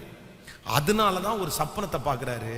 என்ன சொப்பனம்னா, ஒரு முள் செடி அப்படியே எரிஞ்சிட்டு இருக்கிறது மாதிரி ஒரு சொப்பனத்தை பார்க்கிறாரு, அந்த தரிசனத்தை பார்க்கிறாரு தன்னுடைய கண்ணுக்கு முன்னாடி. அவ்வளவுதான், போச்சு, என் வாழ்க்கை இனி எடுக்க முடியாது. ஆனா வேதம் சொல்லுகிறது, 40 வருஷமா என் வாழ்க்கையில ஒரு தீமை நடந்துச்சுன்னு நான் தப்பு பண்ணிட்டேன், நான் அவசரப்பட்டுட்டேன், ஆண்டவர் என்னை தடுத்திருக்க கூடாதா, ஆண்டவர் என்னை நிறுத்தி இருக்க கூடாதா, ஆண்டவர் என்னை மன்னிச்சிருக்க கூடாதான்னு நினைச்சத இப்ப 40 வருஷம் தாண்டி தான் அவர் நினைக்கிறாரு, இல்ல அது தீமையானதல்ல, நன்மையானது. ஹல்லேலூயா. மோசேயினுடைய அதே சம்பவத்தை தான் ஆண்டவர் இன்றைக்கு உபவாச ஜெபத்துல யாரோ ஒருத்தரிடத்துல பேசுறாரு. நடந்ததெல்லாம் தீமைக்கு தான், நடந்ததெல்லாம் தீமைக்கு தான். மோசையை போல இப்பொழுது ஒவ்வொரு நாட்களும் நீங்க மனசுக்குள்ள நினைச்சிட்டே இருக்கலாம், ஆண்டவர் என்னை தடுத்திருக்க கூடாதா, ஆண்டவர் என்னை சொல்லி கொடுத்துருக்க கூடாதா, ஆண்டவர் என்ன அந்த இடத்துல போக விடாம பண்ணிருக்கலாம்ல, ஆண்டவர் அந்த இடத்துல யாரையாவது ஒருத்தரை கொண்டு என்னை தடுத்து நிறுத்தி இருக்கலாம்ல, இல்லைன்னா அந்த மனுஷன் சாகாம இருந்திருக்கலாம்ல, கர்த்தர் செஞ்சிருந்தா எதை வேணும்னாலும் செஞ்சிருக்கலாமே, ஆனா ஆண்டவர் ஏன் செய்யலன்னு உங்க மனசுக்குள்ள ஒரு ஆதங்கம் கர்த்தரை குறித்தே இருக்குமானால் கூட ஆண்டவர் இன்னைக்கு பேசுறாரு, இல்ல கர்த்தருக்கு சித்தமானால் வருகிற சில நாட்களுக்குள்ளாகவே உங்க கண்கள் ஒன்றை பார்க்க போகிறது. அதிலே ஒரு நன்மையை கர்த்தர் வைத்திருந்தார். அதிலே கர்த்தர் ஒரு நன்மையை வைத்திருக்கிறார். அந்த 40 ஆண்டுகளும் மோசேயை அழகாய் கர்த்தர் உருவாக்கினார். அந்த 40 ஆண்டுகளும் கோபமாய் இருந்த அந்த மோசே சாந்த குணம் உள்ளவனாய் மாற்றப்பட்டான். அந்த 40 ஆண்டுகளிலே கர்த்தர் அவனுடைய பலத்தை குறைத்து கர்த்தர் அவரே அவனுக்கு பலனாய் மாறினார். ஆமென் சொல்லுங்க பார்க்கலாம். எத்தனை பேரை ஆமோதிக்கிறீங்க? அப்போ ஆண்டவரிடத்துல இப்ப நம்ம சொல்ல போறோம், மோசேயினுடைய வாழ்க்கையிலே 40 ஆண்டுகள் தாண்டி அது நன்மை என்று அவன் சொல்லுவானால் நீங்களும் சீக்கிரமாய் சொல்லுவீர்கள். என்ன சொல்லுவீங்க? நான் நடந்ததெல்லாம் கேட்கல, நடந்ததெல்லாம் உங்க குடும்பத்தை விட்டு கர்த்தர் உங்களை தனியாய் வைத்திருக்கிறது நன்மையாய் மாறும். உங்களை தனியாய் ஒரு இடத்துல கர்த்தர் கொண்டு போய் உருவாக்குறது நன்மையாய் மாறும். நீங்கள் நினைக்காத, நீங்கள் யோசிக்காத, நீங்கள் விரும்பாத, உங்களுடைய கற்பனைக்கு பக்கத்துல வராத ஒரு சூழ்நிலைக்குள்ளே ஆண்டவர் இன்றைக்கு உன்னை நடத்துகிறார். மகளே, மகனே, அந்த சூழ்நிலைக்குள்ளே கர்த்தர் உன்னை நடத்துகிறார். கர்த்தராகிய ஆவியானவர் இன்றைக்கு உபவாச ஜெபத்திலே உன் கரத்தை பிடித்து உன்னை தைரியப்படுத்தி சொல்லுகிறார், கலங்காதே, வெகு சீக்கிரத்திலே இந்த தனிமை உங்களுக்கு நன்மையாய் மாறும். இந்த புறக்கணிக்கப்படுதல் உங்களுக்கு நன்மையாய் மாறும். இந்த ரிஜெக்ஷன் உன்னுடைய வாழ்க்கையிலே வெகு சீக்கிரத்திலே உங்களுக்கு நன்மையாய் மாறும். அதுல ஒரு பெரிய நன்மையை கர்த்தரே வைத்திருக்கிறார். ஹல்லேலூயா, ஹல்லேலூயா. இப்ப ஆண்டவரை பார்த்து சொல்ல போறோம், தீமைகளை நன்மையாய் மாற்றுகிறவர். கரங்களை தட்டி அந்த வரிகளை, ஆண்டவரே நாங்க நம்புறோம், ஆண்டவரே தீமைகளை நன்மையாக மாற்றுகிறீரே. ஹல்லேலூயா. இந்த சத்தத்தை கேட்டுக்கொண்டிருக்கும் போதே அந்த அபிஷேகம் இறங்குவதாக. ஓ ஹல்லேலூயா. தீமைகளை நன்மையாக மாற்றுவீ, துன்பங்களை இன்பமாக மாற்றுவி. சொல்லோ, தீமைகளை நன்மையாக மாற்றுவி, துன்பங்களை இன்பமாக மாற்றுவி. நன்றி, ஓ நன்றி. எல்லா நன்மைக்கே சத்தமாய் நன்றி, நன்றி. பாட பாட பாட மோசேக்கு நன்மையாய் மாற்றின கர்த்தர் நன்மையா மாற்றுவார். அந்த நம்பிக்கையோட பாடுங்க, அந்த விசுவாசத்தோட பாடுங்க. அப்பா, இந்த ஃபாஸ்டிங் பிரேயர் நிறைய பிள்ளைகளுக்கு அங்கீகாரம் பண்ணுகிற ஃபாஸ்டிங் பிரேயரா மாறட்டும் ஆண்டவர். இன்னைக்கே அவர்கள் நெடுநாளாய் காத்திருப்பது, அவர்கள் நெடுநாளாய் தீமைன்னு நினைச்சிருக்கிறது, இந்த ஜெபமெல்லாம் உங்க சமூகத்துல அப்படியே வந்து எட்டட்டும் ஆண்டவரே, பரலோகத்துல எட்டட்டும் ஆண்டவரே. உங்க பிள்ளைகள் பாடுகிற வார்த்தைகள் பரலோகத்துல வந்து எட்டட்டும், அவங்க கண்ணீர் உங்க சமூகத்துல வந்து எட்டட்டும். இதோ ராஜாவே, ராஜாவே, ராஜாவே, ராஜாவே, இரக்கம் செய்ய வாரும், இரக்கம் செய்ய வாரும். அந்த தீமை நன்மையாய் மாறட்டும். அந்த முட்செடியிலே அக்கினி பற்றி எரிந்தும் அது வேகாதிருக்கிறதற்காய் ஸ்தோத்திரம், நன்றி. ஓ ஹல்லேலூயா. நன்மைக்கே நன்றி. என் கிருபை உனக்கு போதும் என்றி, பலவீனத்திலே பலன் என்றி. என் கிருபை உனக்கு போதும் என்றி, பலவீனத்திலே பலன் என்றி. நன்றி. சகோதரனே, சகோதரியே, கர்த்தர் இன்னைக்கு ஆணையிடுகிறார், கர்த்தர் இன்னைக்கு வாக்கு கொடுக்கிறார். மோசேக்கு நன்மையாய் மாறினது போல அது நன்மையாய் மாறும். ஓ நன்றி, நன்றி. எல்லா நன்மைக்கே நன்றி. ஹல்லேலூயா. சில நேரங்களிலே நம்ம மனிதர்களா இருக்கிறதுனால நம்ம நிறைய விஷயங்களை தவறுறது மாதிரி நினைப்போம். நம்ம தவறுறதுனால ஒரு பெரிய விளைவை நம்ம சந்திக்கிறது மாதிரி நம்முடைய மனசு சொல்லும். ஆனா நம்ம நல்லவங்களா தான் இருப்போம்.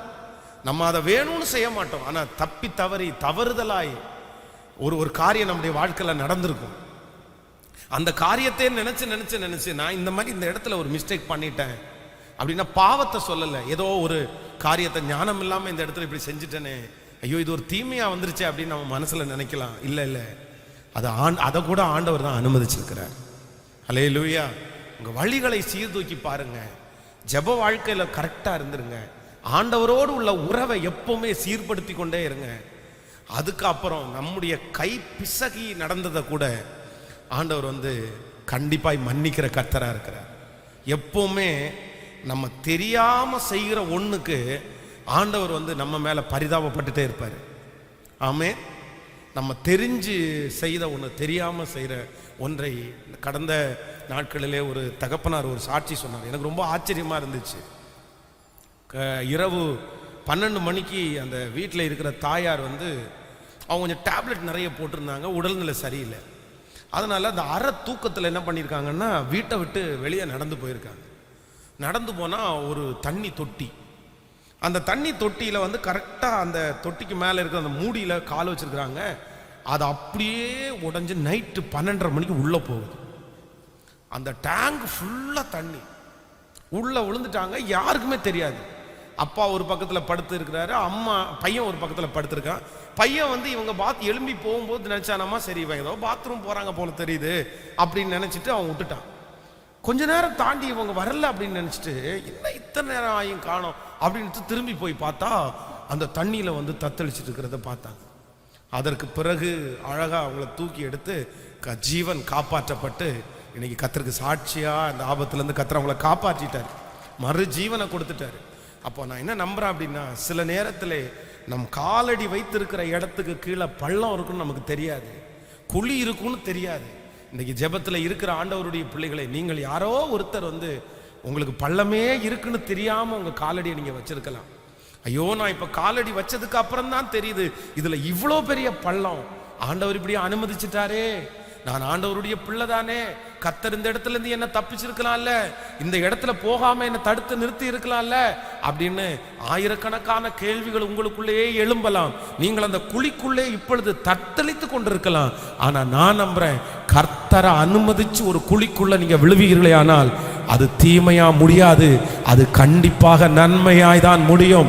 தேவன் உங்களை பார்த்து கொண்டிருப்பார். ஆனால் ஆண்டவர் அனுமதித்து வருகிற குழி அது தீமை அல்ல, அதிலிருந்து கர்த்தர் உங்களை தூக்கி எடுத்து பல மடங்கு உயர்த்த வல்லவராயிருக்கிறார். அந்த குழி, அந்த சிறைச்சாலை, அந்த வனாந்தரம், அந்த நஷ்டம், அந்த அவமானம் உங்களுக்கு நன்மையாகத்தான் முடிய போகிறது. நம்புகிறவர்கள் தேவன் அனுமதித்து வருகிற ஒவ்வொரு குழிகளும் நமக்கு நன்மையாகவே அனுமதிக்கிறது. அல்லேலூயா. அப்ப ஆண்டவர் இன்னைக்கு பேசும்போது என் இருதயத்தில் சொன்னாரு, மோசேனுடைய வாழ்க்கையிலே அது நன்மைக்கு தான் என்று அறிந்து கொள்கிறதற்கு 40 ஆண்டுகள் ஆனது. அதனால நம்முடைய வாழ்க்கையில நடந்த சில காரியங்கள் நன்மைக்கு தான், நடந்ததெல்லாம் நன்மைக்கு தான். ஆமென் சொல்லுங்க பார்க்கலாம். பக்கத்தில் இருக்கிற கரங்களை கோர்த்து பிடித்து, ஆன்லைன்ல இருக்கிறவங்களும் பக்கத்தில் யாராவது இருந்தா அவங்களுடைய கையை கோர்த்து பிடிங்க. இல்லை அப்படின்னா நீங்க தனிப்பட்ட விதத்தில் அப்பா சமூகத்தில் ஹalleluya ஹalleluya. என் கண்கள் காணும், என் கண்கள் காணும், என் கண்கள் காணும், என் கண்கள் காணும், என் கண்கள் காணும், என் கண்கள் காணும், என் கண்கள் காணும். அது நன்மை என்று காணும். என் பிள்ளையினுடைய வாழ்க்கையில நடந்தது நன்மை என்று என் கண்கள் காணும். நான் விசுவாசிக்கும் தேவன் இன்னார் என்று நான் அறிவேன். நான் கலங்க மாட்டேன், நான் பயப்பட மாட்டேன். இயேசு என்னை அவர் அழகா என நடத்துவார். ஆமென் ஆமென் ஆமென் ஆமென். இந்த கரங்களை கோர்த்து பிடிக்கும் போதே ஒரு மகிமை வெளிப்படட்டுப்பா. இந்த ஜெபத்துல யார் கையை கோர்த்து பிடித்து அவங்க என் வாழ்க்கையில இவ்வளவு பெரிய தீமை நினைச்சிட்டோம் அப்படின்னு நினைக்கிறாங்களோ, ராஜா வெகு சீக்கிரத்துல உங்களுக்கு சித்தமான இந்த வருஷத்தை முடிச்சு ஒரு புது வருஷத்துல காலடி எடுத்து வைக்கிறதுக்குள்ள இந்த ஜெபத்துல இருக்கிற அத்தனை பேருடைய கண்களும் அது நன்மைக்கு தான், நன்மைக்கு தான், நன்மைக்கு தான் காண போகிறதற்காக உமக்கு ஸ்தோத்திரம். நன்றி அப்பா, நன்றி. ஆமென் ஹalleluya. ரொம்ப அழகான ஒரு பாட்டு இருக்குது. நான் விசுவாசிக்கும் தேவன் இன்னார் என்று அறிவேன், கலங்க மாட்டேன், பயப்பட மாட்டேன், அவர் எல்லாவற்றையும் பார்த்து கொள்வார். ஹல்லேலூயா. சேர்ந்து அந்த பாடலை விசுவாசித்து பாடுங்க. நான் நம்புறேன், காலங்கள் தாண்டினாலும் உங்களுக்குள்ள நம்பிக்கை குறைஞ்சு போனாலும் நீங்கள் ஜெபிக்க ஜெபிக்க கர்த்தர் அற்புதம் செய்ய வல்லவராக இருக்கிறார்.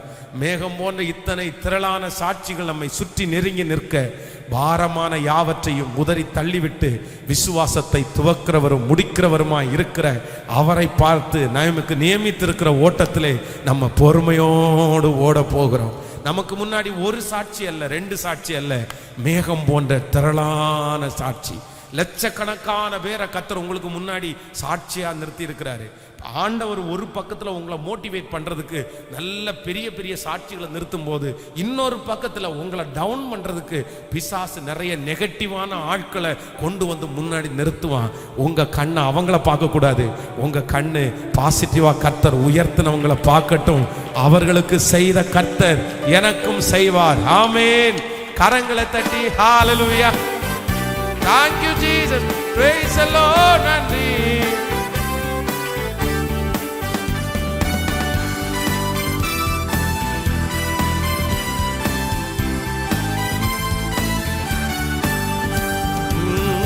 நான் விசுவாசிக்கும் தேவன் இன்னார் என்று அறிவேன். பாடும். நான் விசுவாசிக்கும் தேவன் இன்னார் என்று அறிவேன். கலங்க மாட்டேன், பயப்பட மாட்டேன், இயேசு என்னை நடத்திடுவார்.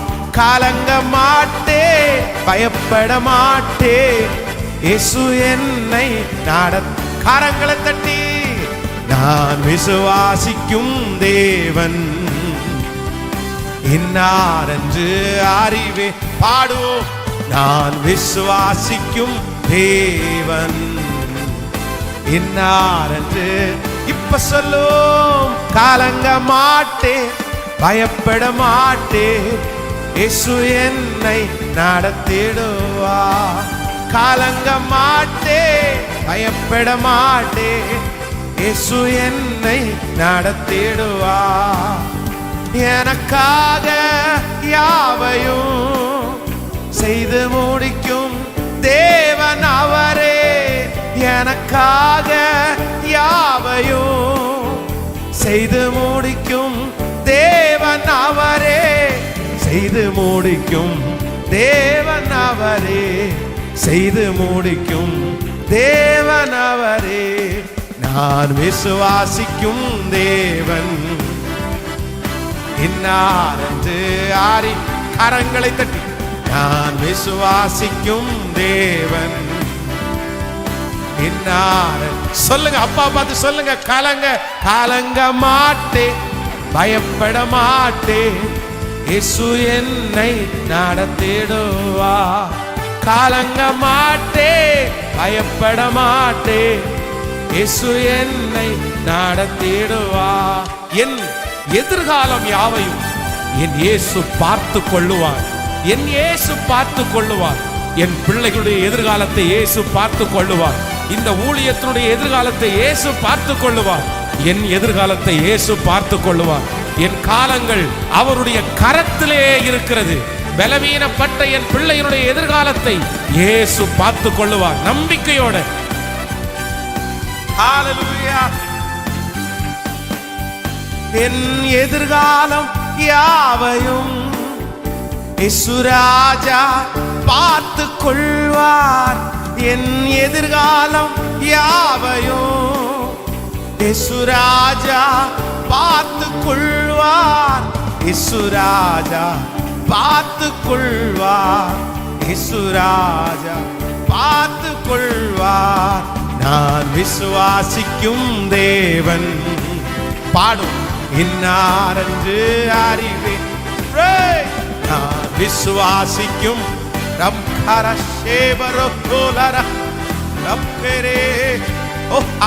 கலங்க மாட்டேன், இயேசு என்னை நடத்திடுவார். கலங்க மாட்டேன், பயப்பட மாட்டேன், இயேசு என்னை நடத்தி. இந்த தேவன் என்றென்றைக்கும் உள்ள சதா காலமும் என்னுடைய தேவன். அவர் மரண பரியந்தம் என்னை நடத்துவார். என் குடும்பத்தை நடத்துவார், திருச்சபையை நடத்துவார், என் வேலையிலே என்னை நடத்துவார், என் தனிமையிலே என்னை நடத்துவார். எல்லாம் நன்மைக்கே. இந்த தேவன் என்றென்றும் உள்ள சதாகாலம் எனது தேவன். இந்த தேவன் என்றென்றும் உள்ள சதாகாலமும் எனது தேவன். சதாகாலம் எனது தேவன், சதாகாலம் எனது தேவன். நான் விசுவாசிக்கும் தேவன் இன்னாரென்று அறிவே சொல்ல. நான் விசுவாசிக்கும் தேவன் இன்னார் சொல்லுங்க நம்பிக்கையோடு திரும்ப. நான் விசுவாசிக்கும் தேவன் இன்னாரென்று அறிவே. நான் விசுவாசிக்கும் தேவன் இன்னாரென்று. அப்பா பார்த்து சொல்லுங்க, கலங்க மாட்டேன், பயப்பட மாட்டேன், இயேசு என்னை நடத்திடுவா. கலங்க மாட்டேன், பயப்பட மாட்டேன், இயேசு என்னை நடத்திடுவா. ஹல்லேலூயா. நம்முடைய வாழ்க்கையிலே நடந்தது நன்மைக்குத்தான் என்கிறதை கர்த்தர் வெகு சீக்கிரத்தில் நமக்கு என்ன பண்ணுவாருன்னா கர்த்தர் உறுதிப்படுத்துவார். நம்முடைய கண்கள் காண அந்த அற்புதத்தை ஆண்டவர் செய்வார். நம்பர் 2, இரண்டாவதாக வேதத்தில் நம்ம ஒரு நபரை வாசிப்போமே, ஆனால் தன்னுடைய வாழ்க்கையில் ரொம்ப தீமை அப்படின்னு நினைச்சது கொஞ்ச காலம் தாண்டினதற்கு பிறகு இல்லை, அது தீமை கிடையாது, அது நன்மைன்றதை ஆண்டவர் உணர வைத்தார். இவங்களும் தங்களை தான் ரொம்ப கசந்து கொண்டாரு. நான் தான் மிஸ்டேக் பண்ணிட்டேன், நான் தான் தப்பு பண்ணிட்டேன், நான் தான் அவசரப்பட்டுட்டேன். நம்மவும் நிறைய பேர் சொல்லும் போது அவங்கள நீ என்ன இப்படி பண்ணிட்ட, கொஞ்ச நாள் தரித்திருக்கலாமே, கொஞ்ச நாள் அமைதியா இருக்கலாமே அப்படின்னு நம்ம நினைப்போம். ஆனா இல்லை இல்லை இல்லை, அவர் மேல அன்பு செலுத்துற பிள்ளைகளுக்கு அதுவும் நன்மைக்கு தான் அப்படின்றத கர்த்தர் நிரூபித்தார். நீங்கள் ரூத்தின் சரித்திரத்தை எடுத்துக்கொள்ளுவீர்களே ஆனால் 1ஆம் அதிகாரம் 3வது வசனத்தை நம்ம வாசிக்கும் போது, ரூத்தின் சரித்திரம் 1வது அதிகாரம் 3வது வசனம், நகோமியின் புருஷனாகிய எலிமெலேக்கு இறந்து போனான், அவளும் அவளுடைய 2 குமாரரும் மாத்திரம் இருந்தார்கள். இவர்கள் மோவாபியரில் பெண் கொண்டார்கள். அவர்களில் ஒருத்தி பேர் ஓர்பாள், மற்றவர் பேர் ரூத். அங்கே ஏறக்குறைய 10 வருஷம் வாசம் பண்ணினார்கள். பின்பு மக்லோன் கிலியோன் என்னும் அவர்கள் இருவரும் இறந்து போனார்கள். அந்த ஸ்திரீ தன் குமாரர் இருவரையும் தன் புருஷனையும் இழந்து தனித்தவளானாள். கர்த்தர் தம்முடைய ஜனத்தை சந்தித்து அவர்களுக்கு ஆகாரம் அருளினார் என்று அவள் மோவாப் தேசத்திலே கேள்விப்பட்டு தன் மருமக்களோடே கூட மோவாப் தேசத்திலிருந்து திரும்பி வரும்படி எழுந்து தன் 2 மருமக்களோடும் கூட தான் இருந்த ஸ்தலத்தை விட்டு புறப்பட்டாள். யூதா தேசத்திற்கு திரும்பி போக அவர்கள் வழி நடக்கையில் நகோமி தன் 2 மருமக்களையும் நோக்கி, நீங்கள் இருவரும் உங்கள் தாய் வீட்டுக்கு திரும்பி போங்கள், மரித்து போனவர்களுக்கும் எனக்கும் நீங்கள் தயை செய்தது போல கர்த்தர் உங்களுக்கும் தயை செய்வாராக. ஆமென். ஆண்டவருடைய பிள்ளைகளே, இந்த ரூத்தை இந்த நகோமியை சில நேரங்களில் நம்ம தவறாய் நம்ம சித்தரிப்போம். அவங்க விசுவாசத்தை விட்டு போயிட்டாங்க, அவங்க ஆண்டவரை நேசிக்கல, ஆண்டவரை அவங்க குறை சொன்னாங்க, நம்ம நிறைய சொல்லுவோம். அதான் நான் நிறைவுள்ளவளாய் போனேன், குறைவுள்ளவளாய் வந்தேன், சர்வ வல்லவர் என்னை இப்படி கிளேசப்படுத்திட்டாரு, ஆண்டவரே என்ன இப்படி பண்ணிட்டாரு அப்படின்னு எல்லாம் சொல்றதை நம்ம கேட்கிறோம். ஆனா 10 தன்னுடைய பிள்ளைகள் இறக்கிறதுக்கு 10 வருடம், அதுக்கு முன்னாடி ஒரு 2-3 வருஷம்னு வைங்களேன், கிட்டத்தட்ட ஒரு 15 வருஷத்துக்குள்ள பார்த்துட்டீங்க அப்படின்னா அவங்க வீட்டில் 3 ஆண் பிள்ளைகள் 3 பேர் இறந்துட்டாங்க. அது ரொம்ப கஷ்டமான ஒன்று. ஒரு வீட்டில் ஆண் பிள்ளை என்கிறது தகப்பனார் இல்லைன்னா பிள்ளை அப்படின்றது ஒரு பெரிய பலன். அதுவும் வயதாகி அவங்க இறந்து போயிட்டாங்கன்னா பரவாயில்ல. இந்த இந்த அம்மாவுடைய 2 பசங்களும் அப்பதான் கல்யாணம் முடிக்கிறாங்க, இன்னும் குழந்தை கூட இல்லை.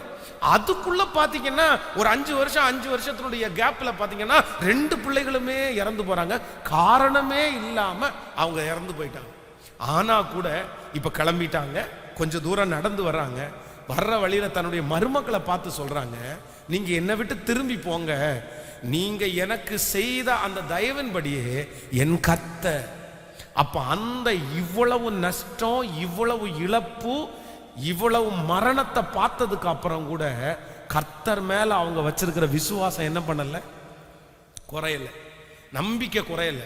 அவங்க என்ன கசந்து கொண்டிருப்பாங்கன்னா, நான் நம்புறேன் தன்னையே குறித்து அவங்க நினைச்சிருப்பாங்க, ஐயோ நான் தப்பு பண்ணிட்டேன், நான் வந்திருக்க கூடாதோ, நான் அவசரப்பட்டுட்டேனோ, நான் அங்கேயே இருந்திருக்கலாமோ, ஆண்டவர் ஒருவேளை நான் அங்க இருக்கிறத தான் கர்த்தர் எதிர்பார்த்திருப்பாரோ, நான் என் பிள்ளைகளை கூட்டிட்டு வந்ததுனால தான் இங்க என் பிள்ளைகளையும் கணவனாரையும் சாக கொடுத்தேனோ. தங்களை குறித்து நிறைய அவங்க யோசிச்சே இருந்திருப்பாங்க. நான் தான் காரணம், நான் செஞ்சிருக்க கூடாது. ஜெபம் பண்ணி தானே போனேன், கர்த்தரிடத்துல கேட்டு தானே போனேன், பயபக்தியோட தானே போனேன், நான் ஒன்றும் தப்பா நினைக்கலையே. அங்க போய் கொஞ்ச நாள் இருந்துட்டு நம்ம சம்பாரிச்சுட்டு வந்துடலான்னு தானே நினைச்சேன். என்னதான் இருந்தாலும் கர்த்தர் எனக்கு கர்த்தர் தானே. அந்த ஊர்ல போய் நான் கர்த்தரை மறந்துடலையே, நான் ஆண்டவரை விட்டு கொடுக்கலையே, கர்த்தரை தானே ஆராதிச்சேன்.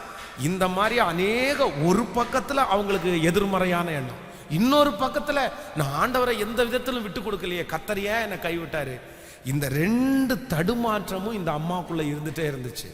சில ஆண்டவருடைய பிள்ளைகளுக்கு இதே போல, இந்த நகோமியினுடைய வாழ்க்கையை போல இந்த 2 தடுமாற்றமும் இருந்துட்டே இருக்கும். நான் ஜெபம் பண்ணி தானே, நான் கர்த்தரிடத்துல கேட்டு தானே, நான் இப்படி பண்ணவே இல்லையே, அங்க போயும் ஆண்டவரை விட்டு கொடுக்கவே இல்லையே, பரிசுத்தமா தானே வாழ்றேன், ஆண்டவர் அப்படியெல்லாம் செய்வாரா, அப்ப அவர் தகப்பன் இல்லையா, அவர் நம்மளை காப்பாற்ற மாட்டாரா, அப்ப ஆண்டவர் நம்மளை அடிப்பாரா, நம்முடைய உணர்வுகள் எல்லாம் புரிஞ்சுக்க முடியாதா. நம்முடைய வாழ்க்கையிலே சில இழப்புகளுக்குள்ள கடந்து போகும்போது இந்த மாதிரி தடுமாற்றங்கள் நமக்குள்ள வந்துட்டே இருக்கும். ஆனா வேதம் சொல்லுகிறது, சில ஆண்டுகள் தாண்டினதற்கு பிறகு அப்பதான் இந்த நகோமிக்கு ஒன்று புரிகிறது, இல்ல நான் அந்த ஊரை விட்டு வந்தது நல்லது, என் பிள்ளைகள் மரணம் அடைந்து போனது கூட நல்லது. அதனாலதான் இந்த ரூத்தை ஆண்டவர் இங்க கொண்டு வந்து அவளை ஒரு பெரிய ஜாதியாய் மாற்றி அதன் மூலமாய் அந்த வம்சத்திலே ஆண்டவராகிய இயேசு கிறிஸ்து இந்த உலகத்திலே கடந்து வந்தார். ஆமென் சொல்லுங்கள். வந்தவங்களும் போனவங்களும் ஒரு நாள் என்னை மாறான்னு சொல்லுங்கன்னு சொன்ன அவங்க எல்லாம் வந்து நகோமியை பார்த்து சந்தோஷப்பட்டு, நகோமி ஒரு பிள்ளை பெற்றாள் என்று எல்லாரும் மகிழ்ச்சி அடைந்தார்களாமா. ஆமென் சொல்லுங்கள். உங்களுடைய வாழ்க்கையிலே நடந்த அந்த தீமை நன்மையாய்த்தான் நடந்திருக்கிறது என்கிறத கர்த்தர் உங்களுக்கு காண்பிக்கிறதற்கு இன்னும் கொஞ்ச நாள் தான் இருக்குது. நகோமியினுடைய வாழ்க்கையில இது நன்மைக்குத்தான்றதை கர்த்தர் காண்பித்தார். ஆண்டவரே, என் பிள்ளைகள் இருவரையும், அங்கே சுற்றி இருக்கிற நிறைய பேர் இது தீமைக்கு நடந்தது என்று நினைத்தாலும் கர்த்தர் தைரியப்படுத்தி சொல்றார், இல்லை இது நன்மைக்கு தான். நீ ஒரு பெரிய ரூத்தை சந்திக்க போகிறாய், உன் குடும்பத்தில் ஒரு ரூத்தை கொண்டு நான் பெரிய காரியத்தை நான் செய்ய போகிறேன், அது உன் மூலமாய் தான் செய்ய முடியும். நீதான் அந்த இழப்பை தாங்குவாய், நீதான் அதை விட்டு கொடுப்பாய். இல்லை, நீ இந்த தேசத்தை விட்டு கடந்து போனது என்னுடைய நோக்கம் இல்லாம எல்லாம் இல்லை, இந்த தேசத்தை விட்டு கடந்து போனது நீயா இருக்கலாம், ஆனா உன்னை வழி நடத்தி கொண்டு போனவன் நான் தான்.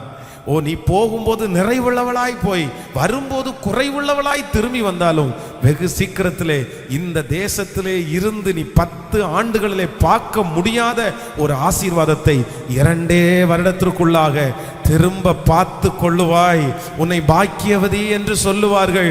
நீ இழந்ததெல்லாம் பல மடங்கு உனக்கு திரும்ப கிடைக்கும் என்று அந்த நகோமியை தைரியப்படுத்தின அந்த கர்த்தர் இந்த உபவாச ஜெபத்தில் உலாவுகிறத நான் பார்க்கிறேன்.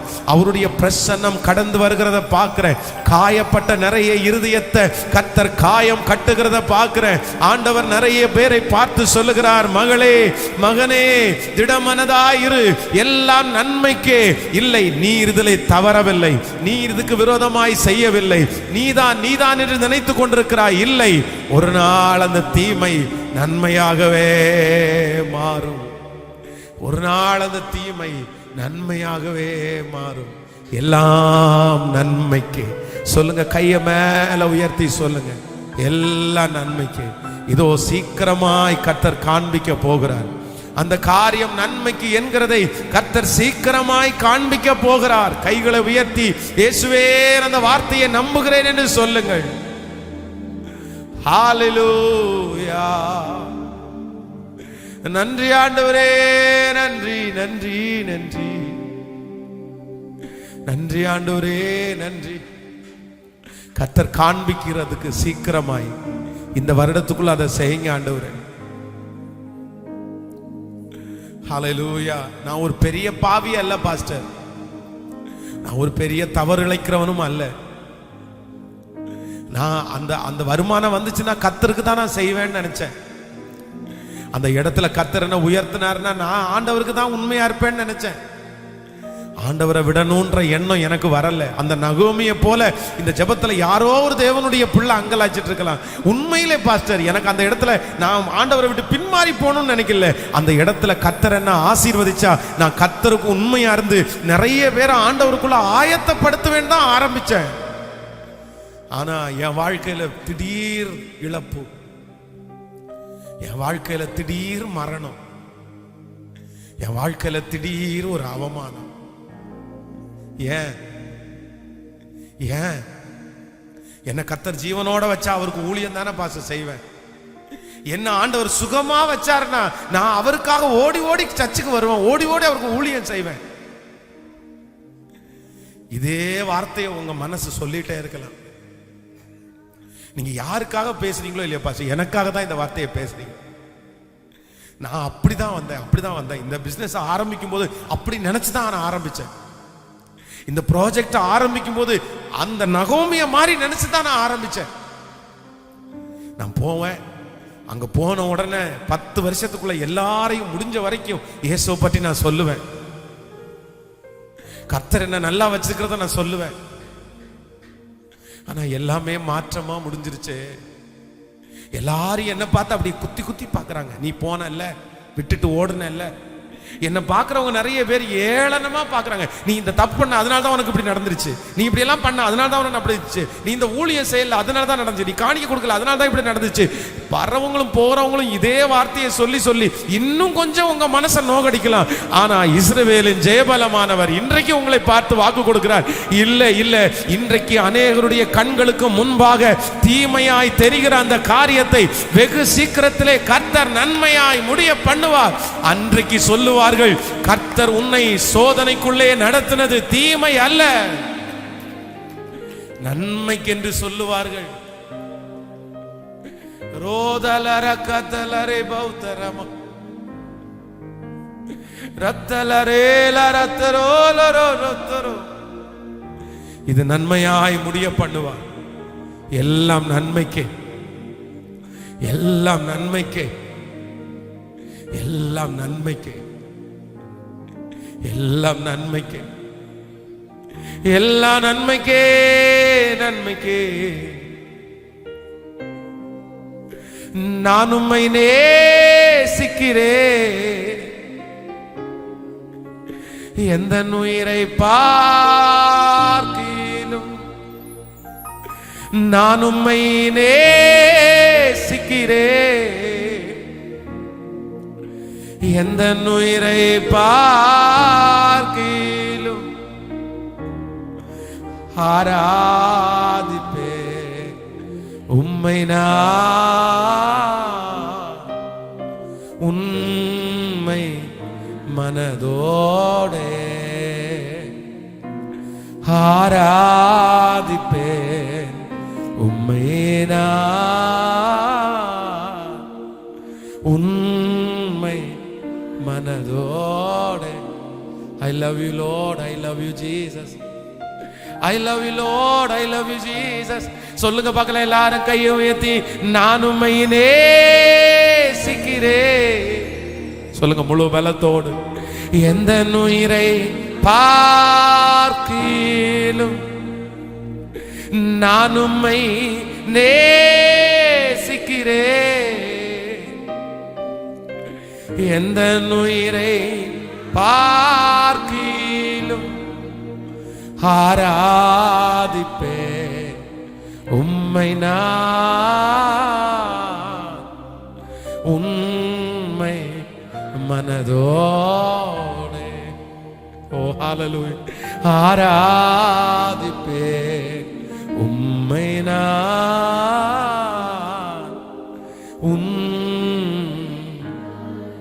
I love you Lord, I love you Lord, I love you Lord, I love you Lord, I love you Lord, I love you Lord, I love you Lord, I love you Lord, I love you Lord, I love you Jesus, I love you Jesus.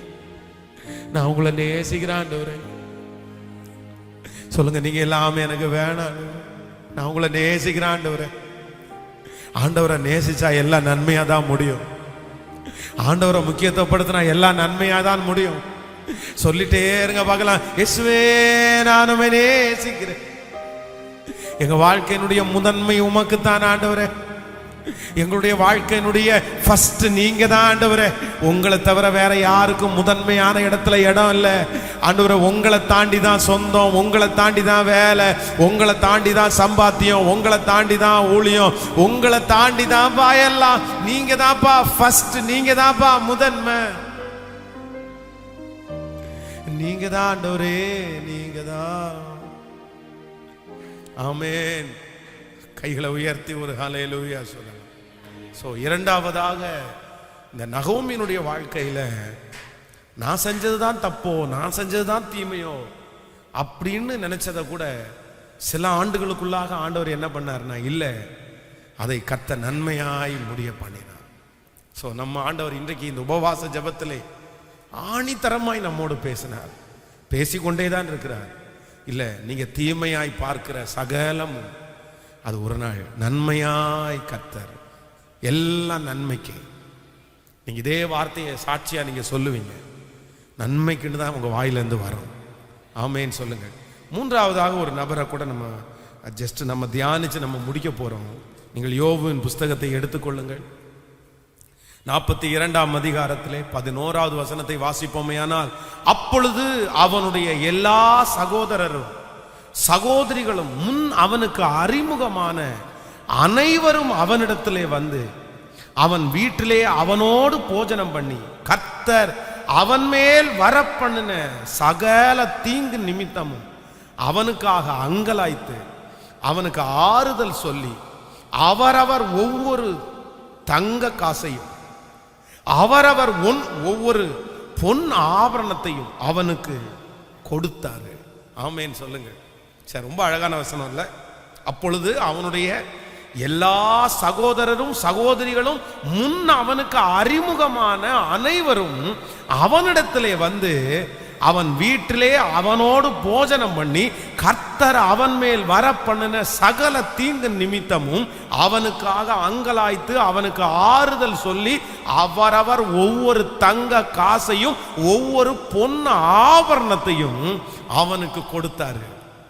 இதே முன்னாடி first அதிகாரத்தில் வாசிக்கும் போது அவனுக்கு வந்த அவங்க கூட இருந்த ஃப்ரெண்ட்ஸ் கூட என்ன சொல்றாங்க அப்படின்னா, எதுக்குனாலும் நீங்க கொஞ்சம் செக் பண்ணி பாருங்க, ஆண்டவர் பொல்லாங்கா சோதிக்க மாட்டாரு.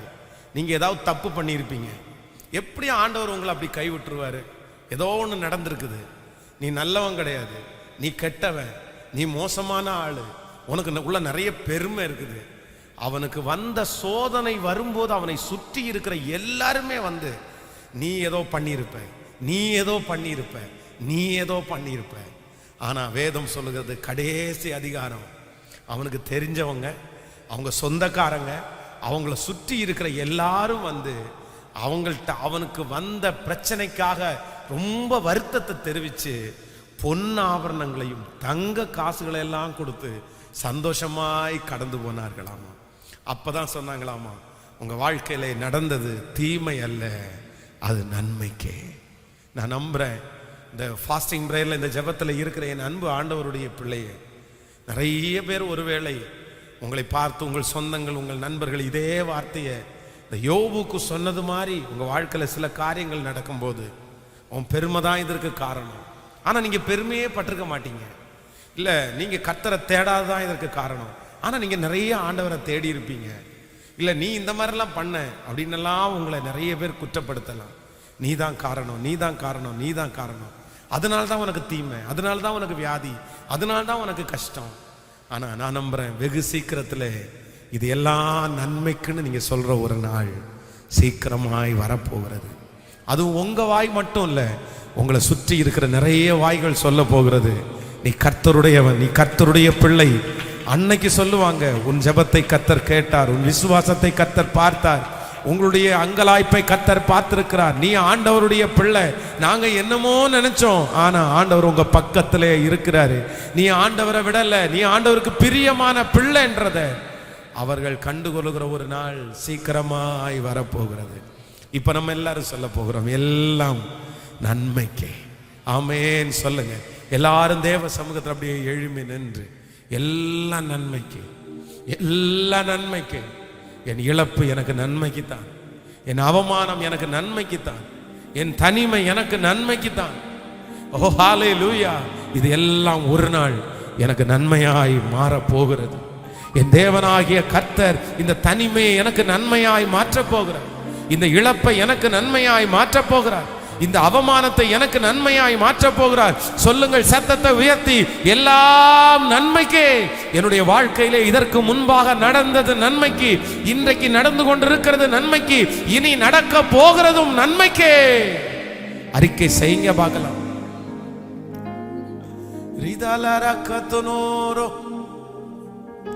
நன்றியப்பா சொல்ல சொல்ல அந்த கிருபை பெருகட்டும்.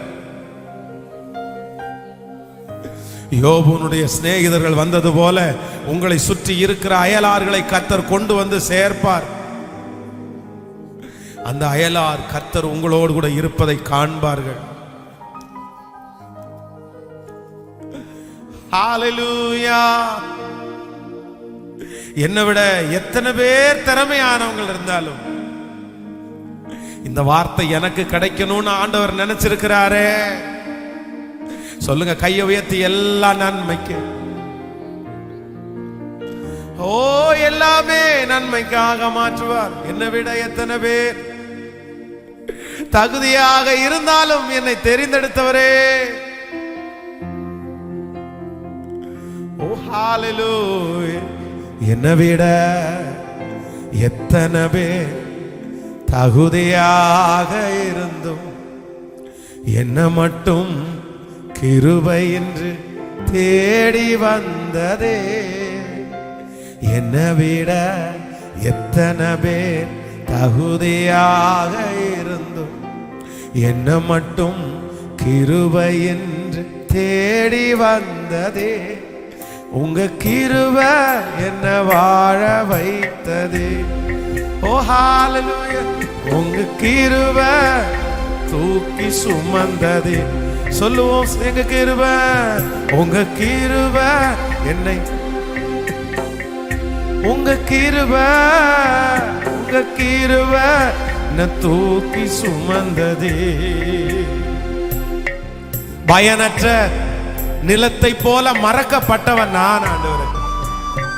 அறுவடையே காணாம தனிந்து போனவன் நான். ஆனா தரிசான என்மேல் உங்க தரிசனத்தை வைத்து எல்லாம் நன்மைக்கு தான் அப்படின்னு சொல்லி அறுவடையை துவக்கிறதுக்கு உங்களால மட்டும்தான் ஆண்டவரே முடியும். நன்றி ஆண்டவரே, நன்றி. பயனற்ற நிலத்தை போல மறக்கப்பட்டவன் நான். அறுவடை காணாமல் தனிந்து போனவன் நான். பயனற்ற நிலத்தை போல மறக்கப்பட்டவன் நான். அறுவடை காணாமல் தனிந்து போனவன் நான். தரிசான என்மேல் தரிசனத்தை வைத்து அறுவடையை துவக்கி வைத்தவரே. உங்க கிருபை என்ன, ஓ ஹல்லேலூயா. உங்க கிருபை என்ன தூக்கி சுமந்து, எல்லாரும் சேர்ந்து உங்க கிருபை, உங்க கிருபை என்ன வாழ வைத்தது. உங்க கிருபை என்ன தூக்கி சுமந்ததே, என்ன தூக்கி.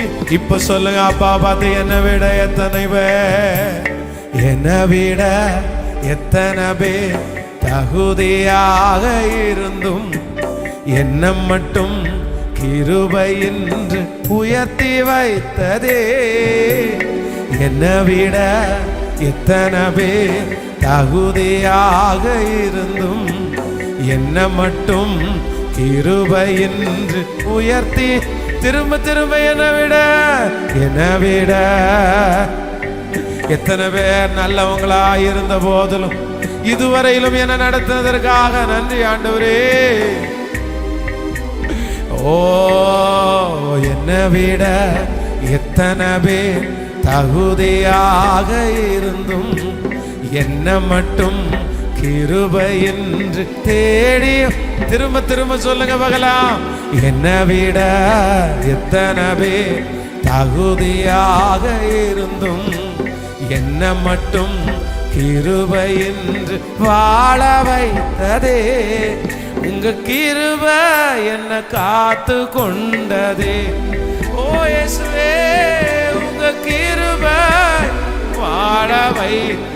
அன்போட சேர்ந்து ஏசப்பா செய்த நன்மையெல்லாம் நினைத்து எல்லா நன்மைக்கு சிஸ்டர், எல்லா நன்மைக்கு, எல்லா நன்மைக்கு, உன்னை நேசித்தது நன்மைக்கு, உங்களை தூசித்தது நன்மைக்கு, உங்களை அவமானப்படுத்தினது நன்மைக்கு, நீங்கள் இப்பொழுது கடந்து போகிற பாதை நன்மைக்கே, நீங்கள் இப்பொழுது சுமக்கிற சுமை நன்மைக்கே, நீங்கள் இப்பொழுது அவமானப்படுத்தப்படுகிறது நன்மைக்கே, உங்கள் கை விட்டு இப்பொழுது அந்த காரியம் கடந்து போனது நன்மைக்கே, உங்களை பழியாய் குற்றம் சாட்டினது நன்மைக்கே, உங்களுடைய சிறைச்சாலை அனுபவம் நன்மைக்கே, உங்கள் மேல் பொறாமைப்பட்டது நன்மைக்கே, உங்களுக்கு இப்பொழுது அந்த காரியம் தடைபட்டது நன்மைக்கே. ஹல்லேலூயா. வெகு சீக்கிரத்திலே இது நன்மைக்கு என்கிறதை நம்முடைய காண்கள் காண போகிறது. ஓ ஹல்லேலூயா. ஓ, தோல்வி நாளங்களில் மூழ்கி போனவனா, வாழ்ந்திடும் நோக்கம் தன்னை இழந்து போனவனா, தோல்வி நாளங்களில் மூழ்கி போனவனா, வாழ்ந்திடும் நோக்கம் தன்னை இழந்து போனவனா, அற்பமான என்னை அற்புதமாய் மாற்றி அற்புதங்கள் செய்ய வைத்தவரே, அற்பமான என்னை மாற்றி அற்புதங்கள் செய்ய வைத்தவரே,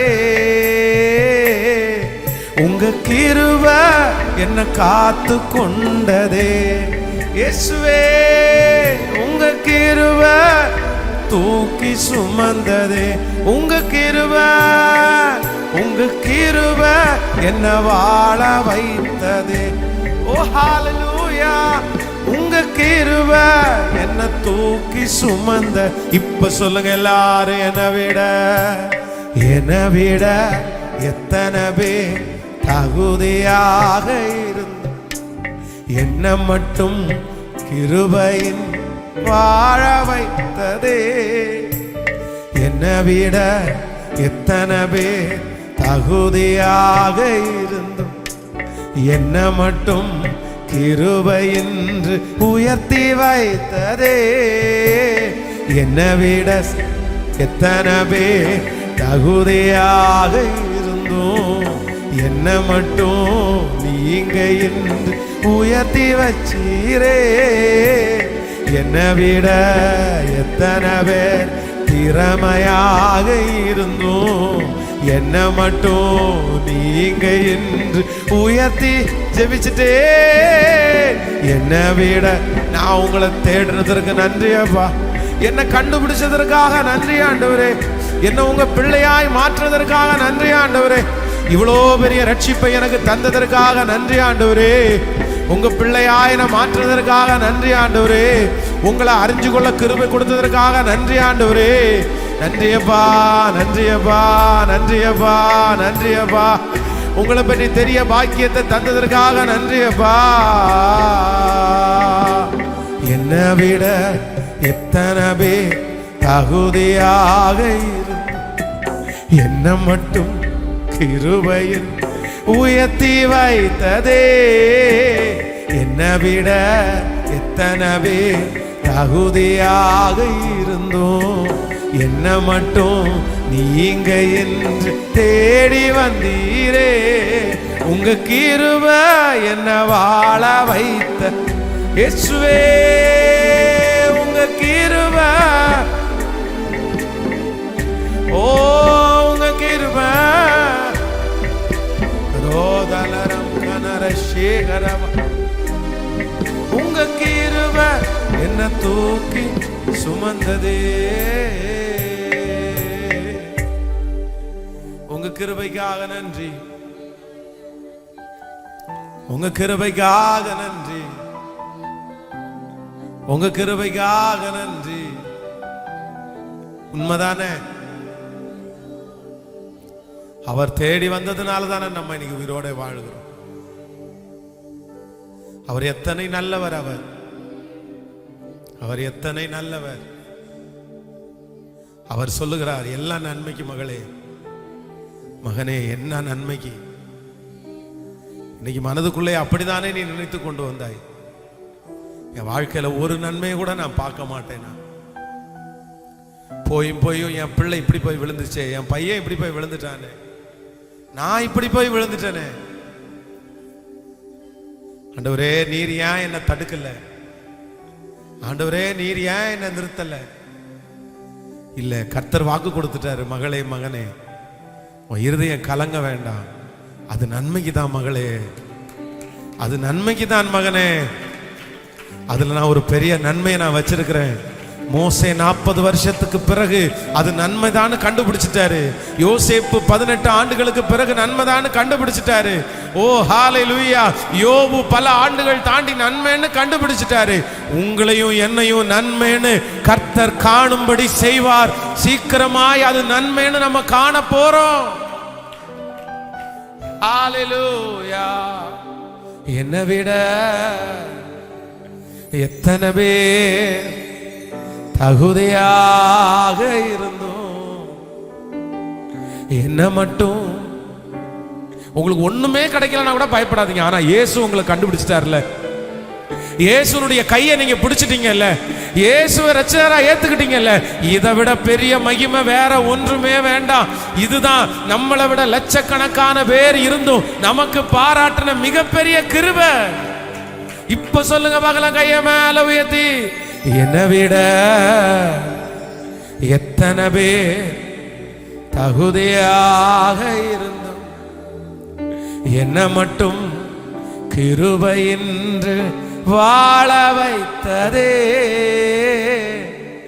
என்னை விட எத்தனை பேர் தகுதியாக இருந்தோம், என்ன மட்டும் கிருபையின்று தேடி வந்ததே. உங்க கிருபை என்ன வாழ வைத்ததே. ஓ உங்க கிருபை என்ன தூக்கி சுமந்ததே. உங்க கிருபை என்ன வாழ வைத்ததே. உங்க கிருபை என்ன பாட வைத்ததே.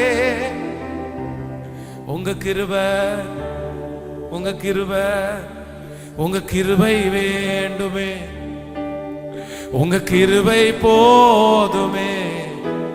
உங்க கிருபை இல்லாம நான் ஒன்றும் இல்லையே. உங்க கிருபை வேண்டுமே, உங்க கிருபை போதுமே. உங்க கிருபை இல்லாம நான் ஒன்றும் இல்லையே. இயேசுவே, எல்லா நன்மைக்கு, எல்லா நன்மைக்கு. இந்த சத்தத்தை கேட்டுக்கொண்டிருக்கிற ஒவ்வொரு பிள்ளைகளுக்காக நான் திறப்பில் நிக்கிறேன்ப்பா. வெகு சீக்கிரத்திலே மோசையினுடைய வாயிலிருந்து வந்த அந்த வார்த்தை, யோபுனுடைய வாயிலிருந்து புறப்பட்ட அந்த வார்த்தை, நகோமியினுடைய வாயிலிருந்து புறப்பட்ட அந்த வார்த்தை, இதோ இந்த சத்தத்தை கேட்டு கொண்டிருக்கிற எங்களுடைய பிள்ளைகளுடைய வாயிலிருந்தும் வெகு சீக்கிரமாய் வரப்போகிறதற்காக உமக்கு ஸ்தோத்திரம். வெகு சீக்கிரமாய் வரப்போகிறதுக்காக உமக்கு ஸ்தோத்திரம். நான் உபத்திரவப்பட்டது எனக்கு நல்லது, ஆதலால் உம்முடைய பிரமாணங்களை கற்றுக்கொண்டேன். நன்றி அப்பா, ஆசீர்வதிக்கிறேன். எங்க கண்ணுக்கு முன்னாடி ஒரு பெரிய தேவை நின்று கொண்டிருக்கிறது. எங்களை இதுவரைக்கும் அழகா நடத்திட்டு வந்தீங்க ஆண்டவரே. மலை போல இருந்த தேவை இவ்வளவு தூரம் சந்திக்கப்பட்டுச்சு அப்பா. எத்தனை நல்லவர். ஆமேன், ஆமேன். கர்த்தருடைய பிள்ளைகளே, நம்ம ஒரு ஜெப குறிப்புக்காக நம்ம ஜெபிக்க போறோம். ஆண்டவர் வந்து நம்மளை ரொம்ப அழகா நடத்தி வந்தார். இந்த திருச்சபையினுடைய ப்ராஜெக்ட் ஆரம்பிக்கும் போது நம்ம வெறுமையா இருந்தோம். ஆனா கர்த்தர் இந்த லாஸ்ட் மினிட் வரைக்கும் கர்த்தர் கொண்டு வந்தார். கடைசியில இந்த வருஷத்துக்குள்ள இதை பண்ண முடியாதோ அப்படின்னு நம்ம நினைச்சோம். சரியான நேரத்துல ₹1 கூட வட்டி இல்லாம பல கோடி ரூபாயை வந்து நமக்கு அந்த கடனாய் கொடுக்கிறதற்காய் கர்த்தர் உதவி செய்தார். அது இன்னைக்கு மாசம் மாசம் நம்ம வந்து வட்டி கட்டணும்னா கூட மாசம் 30 லட்சம் ரூபா வட்டி கட்டணும். ஆனா ₹1 கூட வட்டி இல்லை. மாதம் மாதம் நம்ம வாங்கின தொகையை மட்டும் கட்டினா போதும் அப்படின்ற ஒரு பெரிய உதவியை கர்த்தர் நமக்கு கிருபையாய் கர்த்தர் கட்டளையிட்டார். இனி நம்ம சீக்கிரமாய் நம்ம சுதந்திரிப்போம்னு நான் நம்புறேன். இனியும் ஒரு 35 lakhs, ஒரு 35 லட்சம் ரூபாய் நமக்கு தேவையா இருக்கிறது. அவ்வளோதான், அதோட ஸோ ஃபினிஷ்டு, முடிஞ்சிருச்சு. நான் நம்புறேன் அதையும் ஆண்டவர் ஒரு 10 நாளைக்குள்ள கர்த்தர் செய்யணும். ஒரு 10 days, ஒரு 10 நாளைக்குள்ள அந்த காரியத்தை நம்ம முடிச்சு ஆண்டவர் ஒரு டிசம்பரை நம்ம தொடர்றதுக்குள்ளே ஒரு 7 days ஒரு ப்ரேயரை அந்த ரெடி ஆயிடுச்சுன்னா உடனே நான் சொல்லிடுவேன். ஒரு 7 நாள் ஜெபம் வச்சு நம்ம வந்து அதை சுதந்திரித்து கொள்ள போகிறோம். அல்லேலூயா. அதனால அந்த 35 லட்சம் ரூபாய் தேவையை ஆண்டவர் நினைச்சா ஒரு நாளே போதும், 10 நாள் தேவையில்லை. ஆனா நமக்கு இனி ஒரு 10 நாள் டைம் நம்ம எடுத்துக்குவோம். ஆமேன். எல்லாரும் அப்படியே கரங்களை கோர்த்து பிடித்து இதுவரைக்கும் எத்தனை பேர் உதவி செஞ்சாங்களோ அவங்க எல்லாரையும் ஆண்டவர் ஆசீர்வதிக்கணும். ஹல்லேலூயா. நான் நம்புறேன் அந்த பத்திரத்திற்கு கையெழுத்து போடப்படும் போது பரலோகத்தில் அந்த ஆலயத்திற்காய் உதவி செய்த ஒவ்வொருத்தருடைய வாழ்க்கைக்கும் பரலோகத்தில் ஒரு கையெழுத்து, இவன் என்னுடையவள், இவன் என்னுடையவன். அவங்க எந்த காரியத்தை நினைக்கிறார்களோ அந்த காரியத்தை கர்த்தர் வாய்க்க செய்து கர்த்தர் அந்த அற்புதத்தை செய்ததற்காய், இதுவரையிலும் நம்மை அழைத்து வந்ததற்காய் எல்லாரும் நன்றி சொல்லுங்க. முதல்ல அப்பா, மலை போல இருந்த தேவையை இவ்வளோ தூரம் நடத்தினீரே, நாங்க எதிர்பார்க்கவே இல்லை. ஆனா ஒரு நபரை கொண்டு வந்து அப்பா அந்த அது ஒரு கடனா இருந்தா கூட அதை கரெக்டான நேரத்தில் கர்த்தர் எங்களுக்கு கொண்டு வந்து தந்தீரே. நன்றி அப்பா, நன்றி அப்பா. இதுவரையிலும் நடத்தினவர் அதை கட்டக்கூடிய நிவர்த்தியையும் எங்களுக்கு தருவீர் என்று நாங்கள் நம்புகிறோம்ப்பா. இப்பொழுது கடைசி இருக்கிற அந்த தேவை இயேசுவின் நாமத்தினால சந்திக்கப்படுவதாக. கர்த்தருக்கு நீ உங்களுக்கு 3 நாள் தேவையில்லைப்பா, ஒரு 3 மணி நேரம் போதும் ஆண்டவரே. ஆனாலும் நாங்கள் ஒரு 10 நாள்கள் டார்கெட் வச்சிருக்கிறோம். அதுக்குள்ள கர்த்தர் எல்லாவற்றையும் நேர்த்தியாய் எங்களுக்கு அமைச்சு கொடுத்து ஹல்லேலூயா, ஹல்லேலூயா. கம்ஃபர்ட் சர்ச் இந்த பட்டணத்தில் ஒரு பெரிய எழுப்புதலின் திருச்சபையாய் மாற்றுவதற்கு பரலோகம் அங்கீகரிக்கப்படட்டும். உம்முடைய கரம் அந்த ப்ராஜெக்ட்ல வைக்கப்படுவதாக ராஜா. உங்க கரம் வைக்கப்படட்டும் ஆண்டவரே, உங்க கரம் வைக்கப்படட்டும் ஆண்டவரே. நீங்க அந்த ப்ராஜெக்டை அங்கீகரிங்கப்பா, நீங்க அதுல உங்க கண்களை வைங்க ஆண்டவரே. நாங்க வெகு சீக்கிரத்துல ஒரு தேங்க்ஸ் கிவிங் பிரேயர் வச்சு அதை பிரதிஷ்டை பண்ணணும். சீக்கிரமாய் அதற்கு கர்த்தர் இரக்கம் செய்ய போகிறதற்காக ஸ்தோத்திரம் ஆண்டவரே. ஆமென், ஹல்லேலூயா. ஆண்டவர் நம்முடைய எல்லாருடைய ஜெபத்தையும் கர்த்தர் கேட்டு கொண்டிருக்கிறார். நம்முடைய திருச்சபையின் மேல ஆண்டவர் ஒரு ஸ்பெஷல் ஒரு கவனத்தை கர்த்தர் வச்சிருக்கிறார். ஆமென் சொல்லுவோம். இந்த கோயம்புத்தூர் பட்டணம் ரொம்ப கடந்த சில நாட்களாக ரொம்ப ஒரு மோசமான ஒரு பதட்டமான ஒரு சூழ்நிலையிலே இருக்கிறது. நம்ம கோயம்புத்தூர் பட்டணத்திற்காக ஸ்பெஷலாக நம்ம ஜெபிக்கணும். ஏன் அப்படின்னா 2 விதமான ஆப்போசிட்டான கூட்டங்கள் வந்து அதிகமாய் நம்முடைய பட்டணத்தில் தான் இருக்கிறது. அதனால ஏற்கனவே 98வது வருஷத்துல ஒரு பெரிய பாம் பிளாஸ்ட் ஆயிடுச்சு, குண்டு வெடிப்பு. அதுல கோயம்புத்தூர் பட்டணம் அப்படியே எட்டாத உயரத்துல இந்த பட்டணம் அப்படியே டவுன் ஆகி அது ஒன்றும் இல்லாம போயிருச்சு. ஆனா அகைன் மறுபடியும் அப்படிப்பட்ட ஒரு காரியம் நடந்து விடுமோ என்கிற ஒரு பதட்டம் ஒரு பக்கத்துல, சண்டை மாறி மாறி அது சில காரியத்தை நம்ம டெலிபரட்டா சொல்லி கூட ஜெபிக்க முடியாது. அப்படி ஒரு கூட்டம் அப்படியே ஆக்ரோஷமா, அதுவும் நம்ம இருக்கிற பகுதியெல்லாம் பயங்கரமான ஒரு பாருங்க. கோயம்புத்தூர்ல 2 இடத்துல போலீஸ் அதிகமாய் குவிக்கப்படுகிறது. ஒன்று அந்த பக்கம் ஒரு ஏரியா, இன்னொன்று நம்ம ஏரியா. அவ்வளோதான். இங்கே பார்த்தீங்கன்னா நீங்கள் கண்ணப்பனாரில் போய் பார்த்தீங்கன்னா ஒரு 200 போலீஸ் பக்கத்தில் நின்றுட்டு இருக்கிறாங்க. அப்போது நம்ம ரொம்ப சென்சிட்டிவான ஒரு ஏரியாவில் தான் ஆண்டவர் நம்மளை வச்சிருக்கிறாரு. ஆனால் நம்ம திறப்பில் நிற்கணும். நான் நம்புகிறேன் இது கூட அது என்னன்னு நமக்கு விரிவாக நமக்கு தெரியாது. ஆனால் பெருசாக வர வேண்டியதா என்னமோ தெரில, கர்த்தரே அதை தடுத்தார் அப்படின்னு நான் நம்புகிறோம். ஆண்டவரே அதை ஒன்றும் இல்லாமல் பண்ணினார் அப்படின்னு நம்ம விசுவாசிக்கிறோம். இல்லைன்னா கரெக்டாக அதை பார்த்துருப்பாங்க, என்னன்னே தெரில, நமக்கு அது உண்மை தெரில. ஆனால் நான் நம்புகிறேன் இதில் கர்த்தருடைய கண்கள் நல்லோர் மேலும் தீயோர் மேலையும் கிருபையாக இருக்கிறது.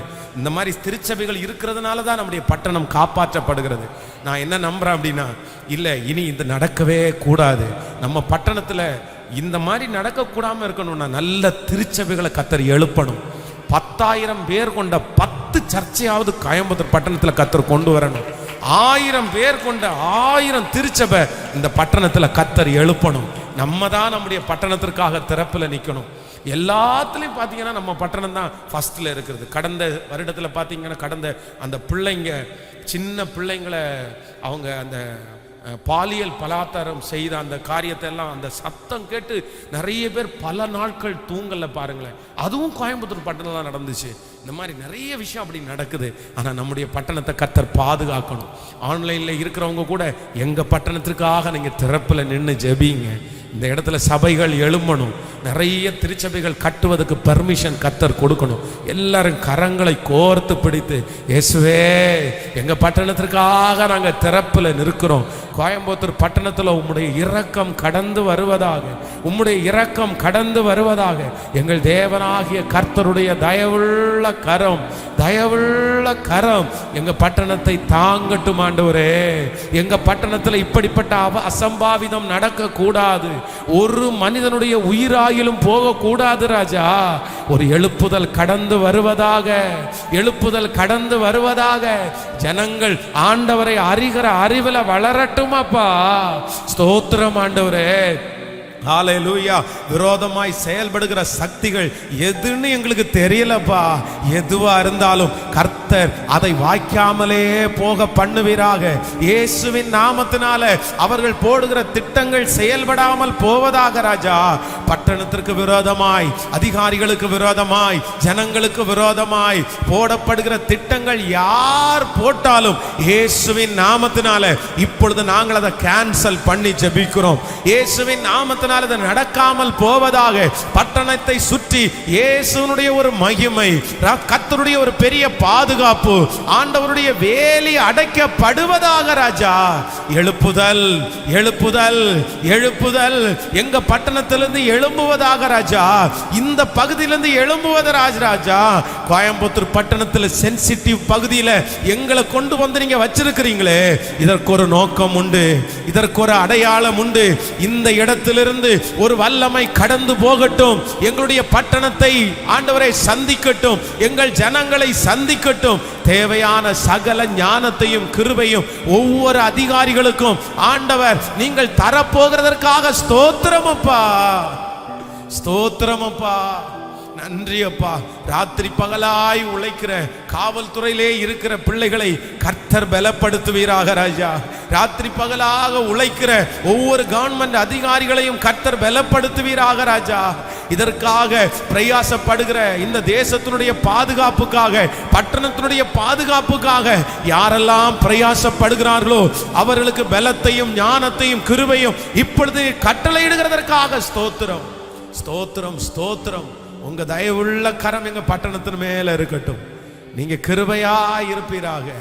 இயேசுவின் மூலம் ஜெபம் எடுக்கிறோம் நல்ல பிதாவே. கர்த்தர் நம்முடைய ஜெபத்தை கேட்டதற்காக கரங்களை தட்டி எல்லாரும் கர்த்தருடைய நாமத்தை மகிமைப்படுத்தலாம். ஆமேன், ஆமேன், ஆமேன். ஹல்லேலூயா. ஆண்டவர் உங்களோடு கூட இருக்கட்டும். கடந்த சில நாட்களாகவே 60 நாட்கள் ஜெபம் நடந்து கொண்டிருக்கிறது. அநேகம் பேர் வந்து ஜெபிக்கிறீர்கள். சிலர் வீடுகளில் இருந்து பல நூற்றுக்கணக்கான பிரேயர் நிறைய பேர் பண்ணுகிறார்கள். எல்லாரையும் கர்த்தர் ஆசீர்வதிப்பாராக. ஆமேன் சொல்லுங்கள்.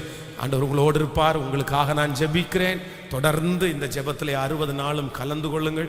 ஆண்டவருக்கு சித்தமானால் நான் அந்த பணம் எல்லாம் ரெடியாகி எல்லாம் முடிஞ்சிருச்சு அப்படின்னா அடுத்து ஒரு 7 நாள் வந்து தேங்க்ஸ் கிவிங் ப்ரேயரை நெக்ஸ்ட் மந்தில் நம்ம வைக்க போகிறோம். அதற்காக ஜெபியுங்கள்.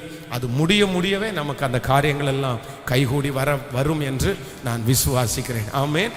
உங்களுடைய ஜெபம் அதிகமாய் தேவை. இப்பொழுது அந்த காரியங்களுக்கெல்லாம் செய்யக்கூடிய நல்ல ஞானத்தை கர்த்தர் தரணும். அதில் கிட்டத்தட்ட 17 பேர் வந்து அதில் இருக்காங்க. அப்படின்னா எல்லா ஒரு 2 பேர் 3 பேரை ஒன்றா சேர்க்குறதே வந்து அவ்வளவு கஷ்டமாக இருக்குது. 17 பேர் ஒன்று சேர்க்குறது அப்படின்றது வந்து அவ்வளவு சுலபமான விஷயமே இல்லை. ஐயோ எப்படின்னு ஒவ்வொருத்தரும் 5 பேர்லேருந்து 5 ஒரு மாதிரி இருக்காதுல்ல. ஒவ்வொருத்தருக்கும் ஒவ்வொரு ஒப்பீனியன். அதுவும் பல குடும்பத்தில் இருந்தால் பரவாயில்ல, ஒரே குடும்பத்தில் இருந்தால் அது வேறு பிரச்சனை. அதனால் இது எல்லாத்தையும் செய்யக்கூடிய ஞானத்தை கர்த்தர் தரணும். இது முன்னாடி நின்று செய்கிறவர்களை கர்த்தர் ஆசீர்வதிக்கணும். எந்த நாயனர் எல்லாம் பர்ஃபெக்டாக கர்த்தருடைய ஒரு மிஸ்டேக் கூட இல்லாமல் நடக்கணும். அதனால் கடைசியாக நம்ம ஜெபித்து முடிக்க போகிறோம். எனக்காக அதிகமாக ஜெபியுங்கள். இந்த ஊழியத்தை செய்யக்கூடிய ஞானத்தை கர்த்தர் தரணும். நல்ல எல்லா அதிகாரிகளுடைய கண்களையும் தயவு கிடைக்கணும். எங்கெல்லாம் நம்ம போகிறோமோ அங்கெல்லாம் கர்த்தர் ஒரு திறந்த வாசலை நமக்காக ஒரு நபரை கர்த்தர் அங்கே ஏற்பாடு செய்யணும்னு நான் நம்புகிறேன். அது கர்த்தர் தான் செய்யணும். நாம் போய் அங்கே நிற்க வேண்டியது வரக்கூடாது. நாம் போய் அலைஞ்சிட்டு இருக்க வேண்டியது வரக்கூடாது. ஒவ்வொரு டிபார்ட்மெண்ட்லையும் கர்த்தர் ஒரு ஆளை வச்சுக்கணும். அதனால் இந்த காரியம் லெகுவாய் முடியணும். நான் நம்புகிறேன். சொப்பனம் பார்க்குறது மாதிரி இருக்கும். இந்த ப்ராஜெக்டை ஆரம்பிக்கும் போது கர்த்தர் அப்படி தான் சொன்னார். நீ பயப்படாத மகனே, நீ நீயும் உன்னுடைய பிள்ளைகளும் ஜெபித்தார்கள். எத்தனையோ பேர் நம்ம இந்த திருச்சபைக்காக ஜெபிக்கிறாங்க. எல்லா ஜெபமும் பரலோகத்தில் வந்து எட்டிருச்சு. அதனால இந்த காரியத்தை நீ சுலபமாய் சுதந்தரிப்பாய். இந்த காரியத்தை வந்து முடிக்கும் போது சொப்பனம் பார்க்குற மாதிரி இருக்கும்னு கர்த்தர் தொடங்கும் போது எனக்கு வாக்கு கொடுத்தார். முடியும் போதும் கர்த்தர் அப்படியே செய்து முடிப்பாராக. எல்லாரும் ஜெபிக்கலாம். ஆண்டவரே, ஊழியக்காரனுக்கு நேராய் கரங்களை நீட்டி, ஏசப்பா எங்க ஊழியக்காரரை பலப்படுத்துங்க, ஏசப்பா ஞானத்தை கொடுங்க, ஏசப்பா நமக்கு உண்மையா ஊழியம் செய்யணும், சாகிற வரைக்கும் உண்மையா வாழணும், பரிசுத்தமா வாழணும். அதெல்லாம் உங்க மனசுல என்னை குறித்து ஜெபிக்கிறதுக்கு கர்த்தர் எந்த ஜெப குறிப்பு கொடுக்கிறாரோ அந்த ஜெப குறிப்புக்காக நீங்க ஜெபம் பண்ணுங்க. ஹல்லேலூயா. நீங்கள் ஜெபிக்கிறது அப்படியே நடக்கும் என்று நான் விசுவாசிக்கிறேன். அநேகருடைய ஸ்தோத்திரத்தினால கிருபை பெருகும். எனக்காக ஜெபிக்கிற தாய் தகப்பன் சகோதரிகள் சகோதரி எத்தனை பேரை ஆண்டவருக்கு சந்தோஷமா இருக்குது. இன்னும் ஆன்லைன்ல இருக்கிறவர்களுடைய எனக்காய் பிள்ளைய போல ஜெபிக்கிற எத்தனை அப்பா அம்மா சகோதரர்கள், ராஜா நாங்க எல்லாம் ஒரு வீட்டு பிள்ளைகள். எங்களுக்கு தகப்பன் நீர் ஆண்டவரே. நாங்கள் எல்லாம் அவயவங்கள். உங்களுடைய பரம ராஜ்யத்தை சேர்ந்து செய்யணும். அதற்கு வேண்டிய ஞானத்தை எங்களுக்கு தரணும் ஆண்டவரே. நாங்கள் ஒருத்தரும் மேல கீழே அப்படியெல்லாம் கிடையாது. எல்லாம் ஒரு குடும்பம் ஆண்டவரே. எப்படியாவது நாங்க இந்த உலகத்தை விட்டு உங்களை சந்திக்கிறதுக்கு முன்னாடி அப்பா உங்க வருகைக்காக ஒரு கூட்ட ஜனங்களை ஆயத்தப்படுத்தணும். அந்த பரலோகத்திற்கு ஆள் சேர்க்கணும். அதற்கு எங்களுக்கு வேண்டிய கிருபை, எங்களுக்கு வேண்டிய ஞானம், எங்களுக்கு வேண்டிய பணம், எங்களுக்கு வேண்டிய சகல உதவிகளையும் பரலோகம் இப்பொழுது எங்களுக்கு தருவதாகப்பா. உம்முடைய பிள்ளைகளை மனதார நான் ஆசீர்வதிக்கிறேன். ஸ்தோத்திரம். உங்களுடைய தலையின் மேல கரங்களை வைத்துக் கொள்ளுங்கள். உங்களுக்காக நான் ஜெபிக்கிறேன் தகப்பனே. இந்த ஃபாஸ்டிங் பிரேயர்ல என் பிள்ளைகள் பலவிதமான ஜெப குறிப்போடு வந்திருக்கிறார்கள். சிலர் ஜெப குறிப்புகளை போன் மூலமா கூட சொல்லி இருக்கிறாங்க. ஆண்டவரே, எல்லாருக்கும் உம்முடைய ஊழியக்காரனாகிய நான் இந்த பலிபீடத்துல திறப்புல நிக்கிறேன்ப்பா. அத்தனை பேருக்கும் அந்த அற்புதம் நடப்பதாக ராஜா. இயேசுவே, அவர்கள் ஜெபித்த அந்த ஜெபத்திற்கு பதில் வருவதாகப்பா. வரட்டும் ஆண்டவரே, வரட்டும் ஆண்டவரே.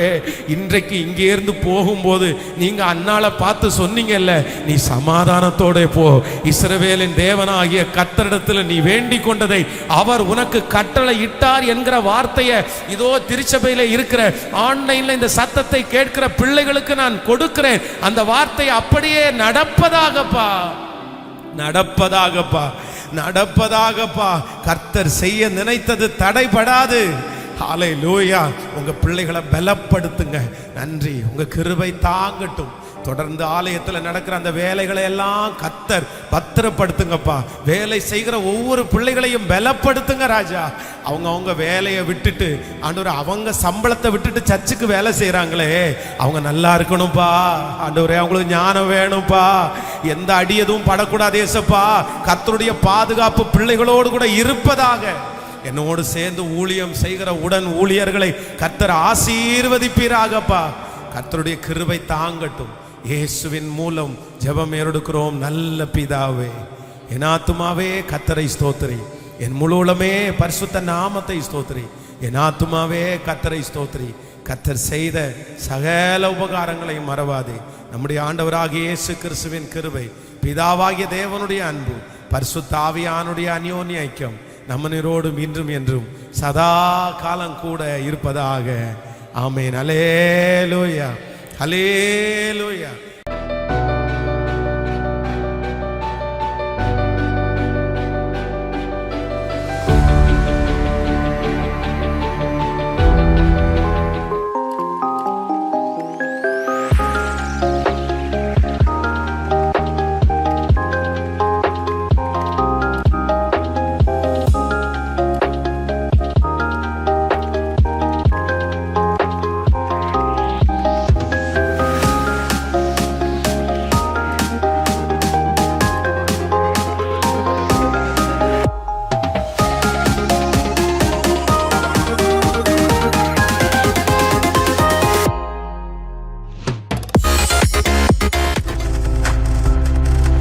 நீங்கள் பார்த்துக் கொண்டிருப்பது உங்கள் ஜாய் டிவி. உங்கள் துக்கம் சந்தோஷமாய் மாறும்.